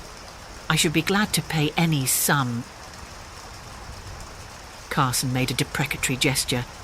"No," he said, feeling a perverse liking for this man growing within him. His well-modulated, pleasant voice, his powerful face, his magnetic personality. "No, I merely want a little peace." "You have no idea how I've been bothered," he went on, vaguely surprised to find himself speaking apologetically. "It's a frightful nuisance. I almost wish I'd never found the room." Lee leaned forward anxiously. "May I see it? It means a great deal to me. I'm vitally interested in these things. I promise not to take up more than 10 minutes of your time." Carson hesitated, then assented. As he led his guest into the cellar, he found himself telling the circumstances of his discovery of the witch room. Lee listened intently, occasionally interrupting with questions. "The rat, did you see what became of it?" he asked. Carson looked surprised. "Why, no. I suppose it hid in its burrow. Why?" "One never knows," Lee said cryptically as they came into the witch room. Carson switched on the light. He had had an electrical extension installed, and there were a few chairs and a table, but otherwise the chamber was unchanged. Carson watched the occultist's face and with surprise saw it become grim, almost angry. Lee strode to the centre of the room, staring at the chair that stood on the black circle of stone. "You work here?" he asked slowly. "Yes. It's quiet. I found I couldn't work upstairs. Too noisy. But this is ideal. Somehow I find it very easy to write here. My mind feels—" he hesitated— "free. That is, disassociated with other things. It's quite an unusual feeling." Lee nodded, as though Carson's words had confirmed some idea in his own mind. He turned toward the alcove and the metal disc in the floor. Carson followed him. The occultist moved close to the wall, tracing out the faded symbols with a long forefinger. He muttered something under his breath, words that sounded like gibberish to Carson. "Nyogtha, Kiarnak." He swung about, his face grim and pale. "I've seen enough," he said softly. "Shall we go?" Surprised, Carson nodded and led the way back into the cellar. Upstairs, Lee hesitated, as though finding it difficult to broach his subject. At length he asked, "Mr. Carson, would you mind telling me if you have had any peculiar dreams lately?" Carson stared at him, mirth dancing in his eyes. "Dreams?" he repeated. "Oh, I see. Well, Mr. Lee, I may as well tell you that you can't frighten me. Your compatriots, the other occultists I've entertained, have already tried it." Lee raised his thick eyebrows. "Yes? Did they ask you whether you'd dreamed?" "Several did. Yes." "And you told them?" "No." Then, as Lee leaned back in his chair, a puzzled expression on his face, Carson went on slowly. "Although really I'm not quite sure." "You mean?" "I think I have a vague impression that I have dreamed lately, but I can't be sure. I can't remember anything of the dream, you see. And oh, very probably your brother occultists put the idea into my mind." "Perhaps," Lee said non-committally, getting up. He hesitated. Mr. Carson, I'm going to ask you a rather presumptuous question. Is it necessary for you to live in this house? Carson sighed resignedly. When I was first asked that question, I explained that I wanted a quiet place to work on a novel, and that any quiet place would do, but it isn't easy to find them. Now that I have this witch room and I'm turning out my work so easily, I see no reason why I should move and perhaps upset my program. I'll vacate this house when I finish my novel, and then you occultists can come in and turn it into a museum. Or do whatever you want with it. I don't care. But until the novel is finished, I intend to stay here. Lee rubbed his chin. Indeed, I can understand your point of view, but is there no other place in the house where you can work? He watched Carson's face for a moment, and then went on swiftly. I don't expect you to believe me. You are a materialist. Most people are. But there are a few of us who know that above and beyond what men call science, there is a greater science that is built on laws and principles, which to the average man would be almost incomprehensible. If you have read Machen, you will remember that he speaks of the gulf between the world of consciousness and the world of matter. It is possible to bridge that gulf.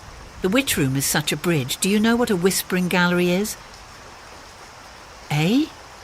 Carson said, staring, but there's no... An analogy, merely an analogy. A man may whisper a word in a gallery or a cave, and if you are standing in a certain spot 100 feet away, you will hear that whisper, although someone 10 feet away will not. It's a simple trick of acoustics, bringing the sound to a focal point, and this principle can be applied to other things besides sound. To any wave impulse, even to thought. Carson tried to interrupt, but Lee kept on. That black stone in the centre of your witch room is one of those focal points. The design on the floor, when you sit on the black circle there, you are abnormally sensitive to certain vibrations, certain thought commands, dangerously sensitive. Why do you suppose your mind is so clear when you are working there? A deception, a false feeling of lucidity. For you are merely an instrument, a microphone, tuned to pick up certain malign vibrations, the nature of which you could not comprehend. Carson's face was a study in amazement and incredulity. But you don't mean you actually believe? Lee drew back, the intensity fading from his eyes, leaving them grim and cold. Very well, but I have studied the history of your Abigail Prynne.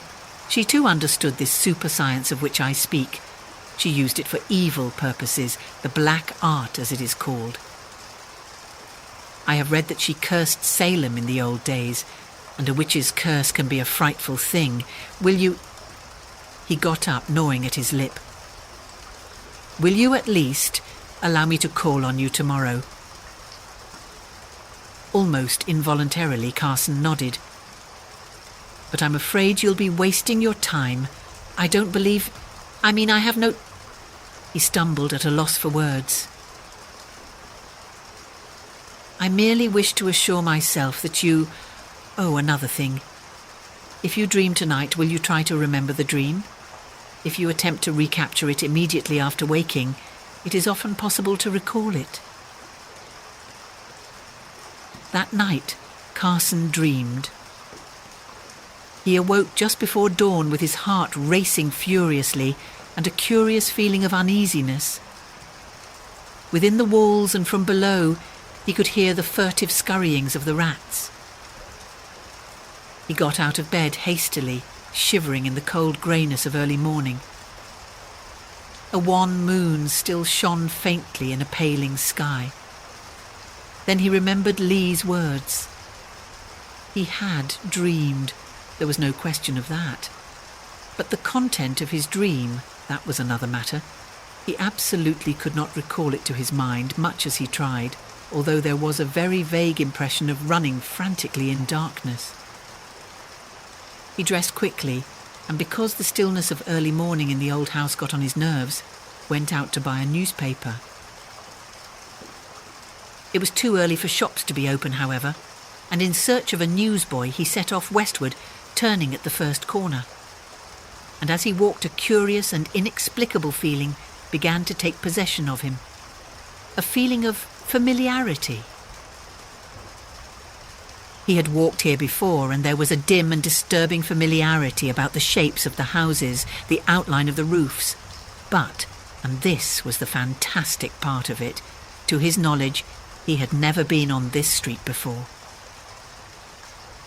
He had spent little time walking about this region of Salem, for he was indolent by nature.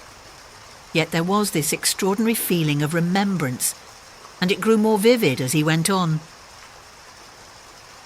He reached a corner, turned unthinkingly to the left. The odd sensation increased. He walked on slowly, pondering. No doubt he had travelled by this way before, and very probably he had done so in a brown study, so that he had not been conscious of his route. Undoubtedly that was the explanation. Yet as Carson turned into Charter Street, he felt a nameless, uneasy waking within him. Salem was rousing. With daylight, impassive Polish workers began to hurry past him toward the mills. An occasional automobile went by. Before him, a crowd was gathered on the sidewalk. He hastened his steps, conscious of a feeling of impending calamity. With an extraordinary sense of shock, he saw that he was passing the Charter Street burying ground, the ancient, evilly famous burying point. Hastily, he pushed his way into the crowd. Comments in a muffled undertone came to Carson's ears, and a bulky blue-clad back loomed up before him. He peered over the policeman's shoulder and caught his breath in a horrified gasp. A man leaned against the iron railing that fenced the old graveyard. He wore a cheap, gaudy suit, and he gripped the rusty bars in a clutch that made the muscles stand out in ridges on the hairy back of his hands. He was dead, and on his face, staring up at the sky at a crazy angle, was frozen an expression of abysmal and utterly shocking horror. His eyes, all whites, were bulging hideously. His mouth was a twisted, mirthless grin. A man at Carson's side turned a white face toward him. "Looks as if he was scared to death," he said somewhat hoarsely. "I'd hate to have seen what he saw. Ugh, look at that face." Mechanically, Carson backed away, feeling an icy breath of nameless things chill him. He rubbed his hand across his eyes, but still that contorted, dead face swam in his vision. He began to retrace his steps, shaken and trembling a little.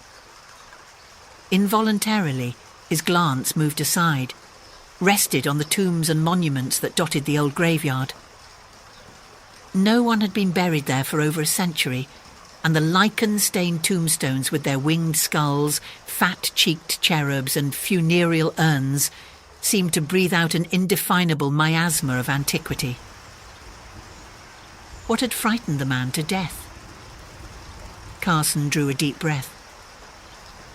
True, the corpse had been a frightful spectacle, but he must not allow it to upset his nerves. He could not. His novel would suffer. Besides, he argued grimly to himself, the affair was obvious enough in its explanation. The dead man was apparently a Pole, one of the group of immigrants who dwell about Salem Harbour.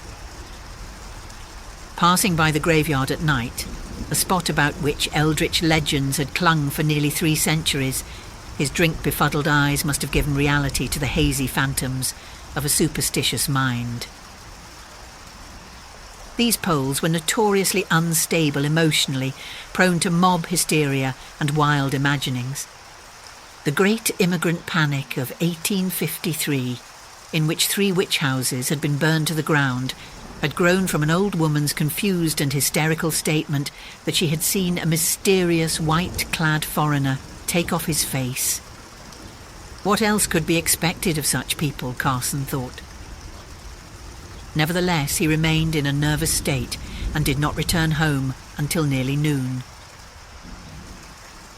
When on his arrival he found Lee, the occultist, waiting, he was glad to see the man and invited him in with cordiality.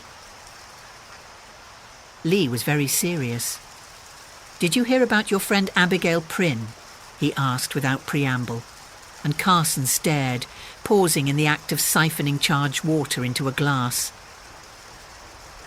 After a long moment, he pressed the lever, sent the liquid sizzling and foaming into the whiskey. He handed Lee the drink and took one himself, neat, before answering the question. "I don't know what you're talking about. What's she been up to?" he asked with an air of forced levity. "I've been checking up the records," Lee said, "and I find Abigail Prynne was buried on December 14th, 1690, in the Charter Street burying ground, with a stake through her heart. What's the matter?" "Nothing," Carson said tonelessly. Well, her grave's been opened and robbed, that's all. The stake was found uprooted nearby, and there were footprints all around the grave. Shoe prints. "Did you dream last night, Carson?" Lee snapped out the question, his grey eyes hard. "I don't know," Carson said confusedly, rubbing his forehead. "I can't remember. I was at the Charter Street graveyard this morning." "Oh, then you must have heard something about the man who—" "I saw him," Carson interrupted, shuddering. "It upset me." He downed the whiskey at a gulp. Lee watched him. "Well," he said presently, "are you still determined to stay in this house?" Carson put down the glass and stood up. "Why not?" he snapped. "Is there any reason why I shouldn't, eh?" "After what happened last night." "After what happened?" "A grave was robbed. A superstitious Pole saw the robbers and died of fright." "You're trying to convince yourself," Lee said calmly. "In your heart you know. You must know the truth. You've become a tool in the hands of tremendous and terrible forces, Carson. For 3 centuries, Abby Prynne has lain in her grave, undead, waiting for someone to fall into her trap, the witch room.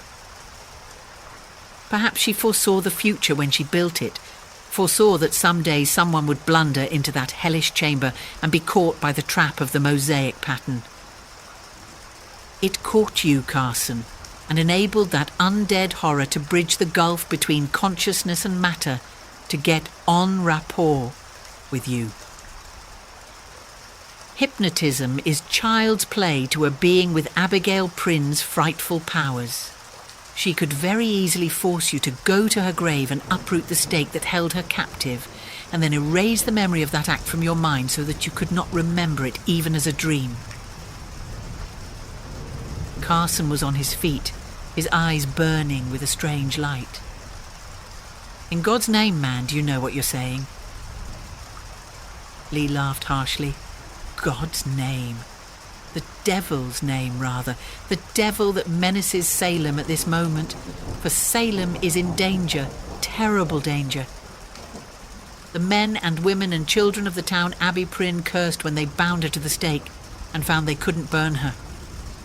I've been going through certain secret archives this morning, and I've come to ask you for the last time to leave this house. Are you through? Carson asked coldly. Very well. I shall stay here. You're either insane or drunk, but you can't impress me with your poppycock. Would you leave if I offered you $1,000? Lee asked. Or more than 10,000. I have a considerable sum at my command. No, damn it, Carson snapped in a sudden blaze of anger. All I want is to be left alone to finish my novel. I can't work anywhere else. I don't want to. I won't. I expected this, Lee said. his voice suddenly quiet and with a strange note of sympathy. "Man, you can't get away.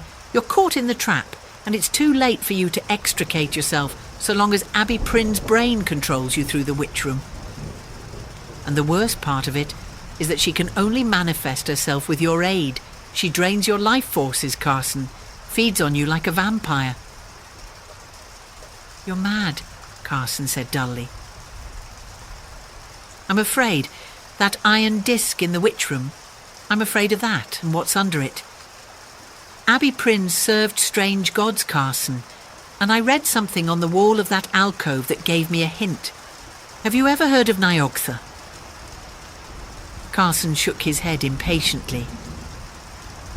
Lee fumbled in a pocket, drew out a scrap of paper. "I copied this from a book in the Kester Library," he said, "a book called The Necronomicon, written by a man who delved so deeply into forbidden secrets that men called him mad." Carson's brows drew together as he read the excerpt. "Men know him as the Dweller in Darkness, that brother of the Old Ones called Niogtha, the thing that should not be. He can be summoned to Earth's surface through certain secret caverns and fissures, and sorcerers have seen him in Syria and below the Black Tower of Leng. From the Thang Grotto of Tartary, he has come ravening to bring terror and destruction among the pavilions of the Great Khan. Only by the looped cross, by the Vach Viraj incantation, and by the Tikkun elixir may he be driven back to the nighted caverns of hidden foulness where he dwelleth." Lee met Carson's puzzled gaze calmly. "Do you understand now?"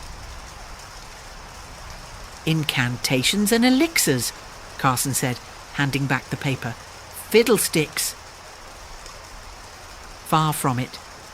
That incantation and that elixir have been known to occultists and adepts for thousands of years. I've had occasion to use them myself in the past on certain occasions, and if I'm right about this thing—" He turned to the door, his lips compressed in a bloodless line. "Such manifestations have been defeated before, but the difficulty lies in obtaining the elixir. It's very hard to get, but I hope I'll be back. Can you stay out of the witch room until then?" "I'll promise nothing," Carson said. He had a dull headache, which had been steadily growing until it obtruded upon his consciousness, and he felt vaguely nauseated. "Goodbye." He saw Lee to the door and waited on the steps with an odd reluctance to return to the house. As he watched the tall occultist hurry down the street, a woman came out of the adjoining house. She caught sight of him and her huge breasts heaved. She burst into a shrill, angry tirade. Carson turned, staring at her with astonished eyes. His head throbbed painfully. The woman was approaching, shaking a fat fist threateningly. "Why you scare my Sarah?" she cried, her swarthy face flushed. "Why you scare her with your fool tricks, eh?" Carson moistened his lips. "I'm sorry," he said slowly. "Very sorry. I didn't frighten your Sarah. I haven't been home all day. What frightened her?" "To Brown Tin, it ran in your house, Sarah say." The woman paused and her jaw dropped. Her eyes widened. She made a peculiar sign with her right hand, pointing her index and little fingers at Carson, while her thumb was crossed over the other fingers. "T old witch." She retreated hastily, muttering in Polish in a frightened voice. Carson turned, went back into the house. He poured some whiskey into a tumbler, considered, and then set it aside untasted. He began to pace the floor, occasionally rubbing his forehead with fingers that felt dry and hot. Vague, confused thoughts raced through his mind. His head was throbbing and feverish. At length he went down to the witch room. He remained there, although he did not work, for his headache was not so oppressive in the dead quiet of the underground chamber. After a time, he slept. How long he slumbered he did not know. He dreamed of Salem and of a dimly glimpsed, gelatinous black thing that hurtled with frightful speed through the streets, a thing like an incredibly huge jet-black amoeba that pursued and engulfed men and women who shrieked and fled vainly. He dreamed of a skull face peering into his own, a withered and shrunken countenance in which only the eyes seemed alive, and they shone with a hellish and evil light. He awoke at last, sat up with a start. He was very cold. It was utterly silent. In the light of the electric bulb, the green and purple mosaic seemed to writhe and contract toward him, an illusion which disappeared as his sleep-fogged vision cleared. He glanced at his wristwatch. It was 2 o'clock. He had slept through the afternoon and the better part of the night. He felt oddly weak, and a lassitude held him motionless in his chair. The strength seemed to have been drained from him. The piercing cold seemed to strike through to his brain, but his headache was gone. His mind was very clear, expectant, as though waiting for something to happen. A movement nearby caught his eye. A slab of stone in the wall was moving. He heard a gentle grating sound, and slowly a black cavity widened from a narrow rectangle to a square. There was something crouching there in the shadow. Stark, blind horror struck through Carson as the thing moved and crept forward into the light. It looked like a mummy. For an intolerable age-long second, the thought pounded frightfully at Carson's brain. It looked like a mummy.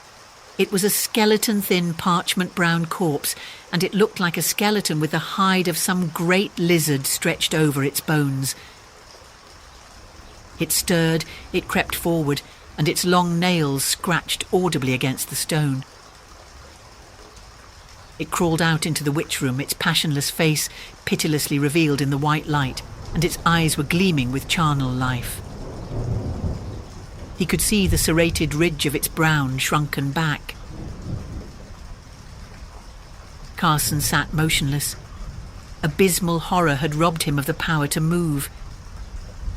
He seemed to be caught in the fetters of dream paralysis, in which the brain, an aloof spectator, is unable or unwilling to transmit the nerve impulses to the muscles. He told himself frantically that he was dreaming, that he would presently awaken. The withered horror arose. It stood upright, skeleton thin, and moved to the alcove where the iron disc lay embedded in the floor. Standing with its back to Carson, it paused, and a dry and sere whisper rustled out in the dead stillness. At the sound, Carson would have screamed, but he could not.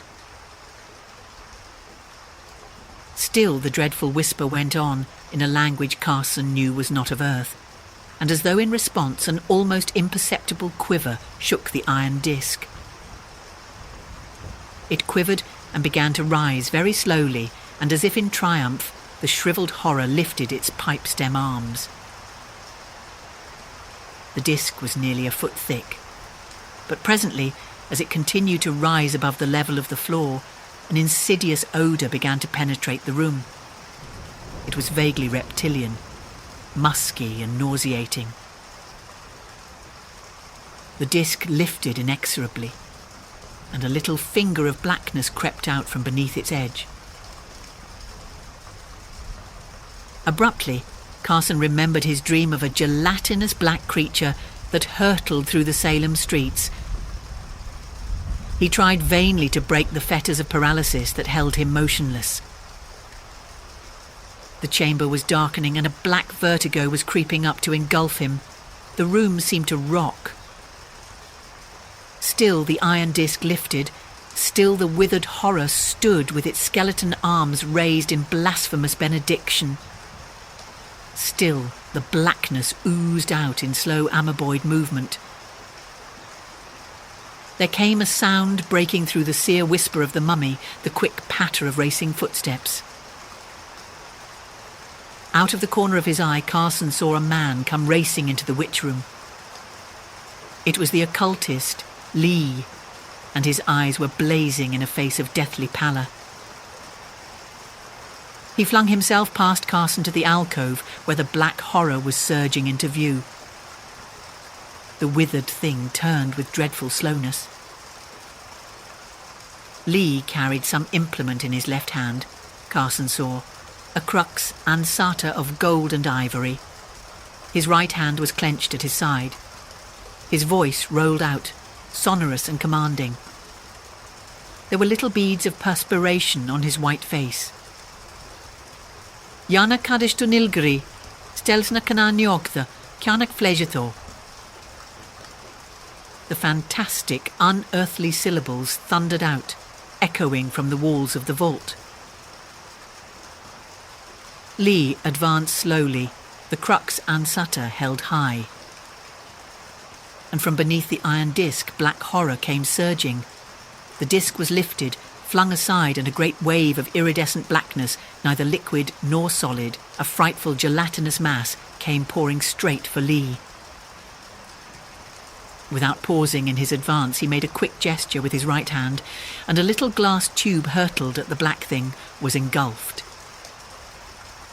The formless horror paused. It hesitated, with a dreadful air of indecision, and then swiftly drew back.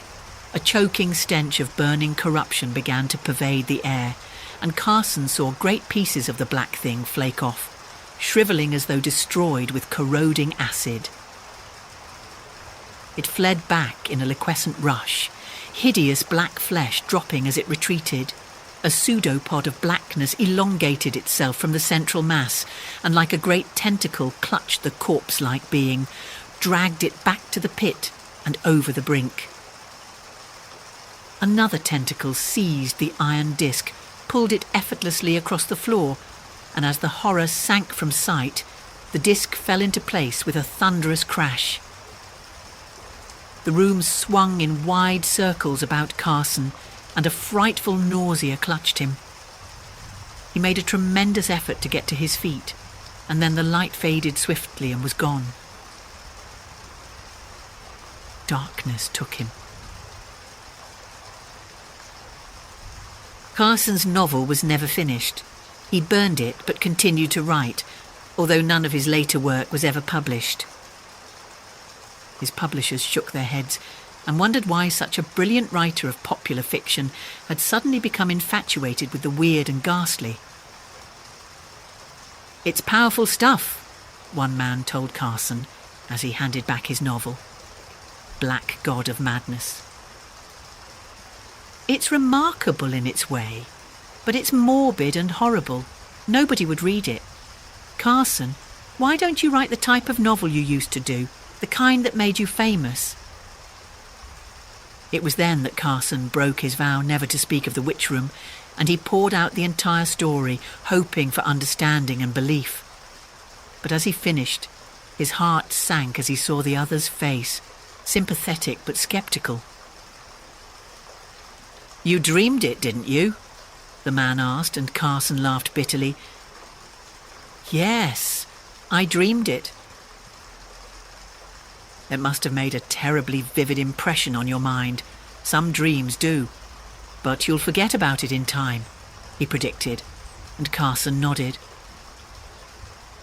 And because he knew that he would only be arousing doubts of his sanity, he did not mention the thing that was burned indelibly on his brain, the horror he had seen in the witch room after awakening from his faint. Before he and Lee had hurried, white-faced and trembling from the chamber, Carson had cast a quick glance behind him. The shriveled and corroded patches that he had seen slough off from that being of insane blasphemy had unaccountably disappeared, although they had left black stains upon the stones. Abby Prynne, perhaps, had returned to the hell she had served, and her inhuman god had withdrawn to hidden abysses beyond man's comprehension, rooted by powerful forces of elder magic, which the occultist had commanded. But the witch had left a memento behind her. A hideous thing which Carson, in that last backward glance, had seen protruding from the edge of the iron disc, as though raised in ironic salute, a withered claw-like hand,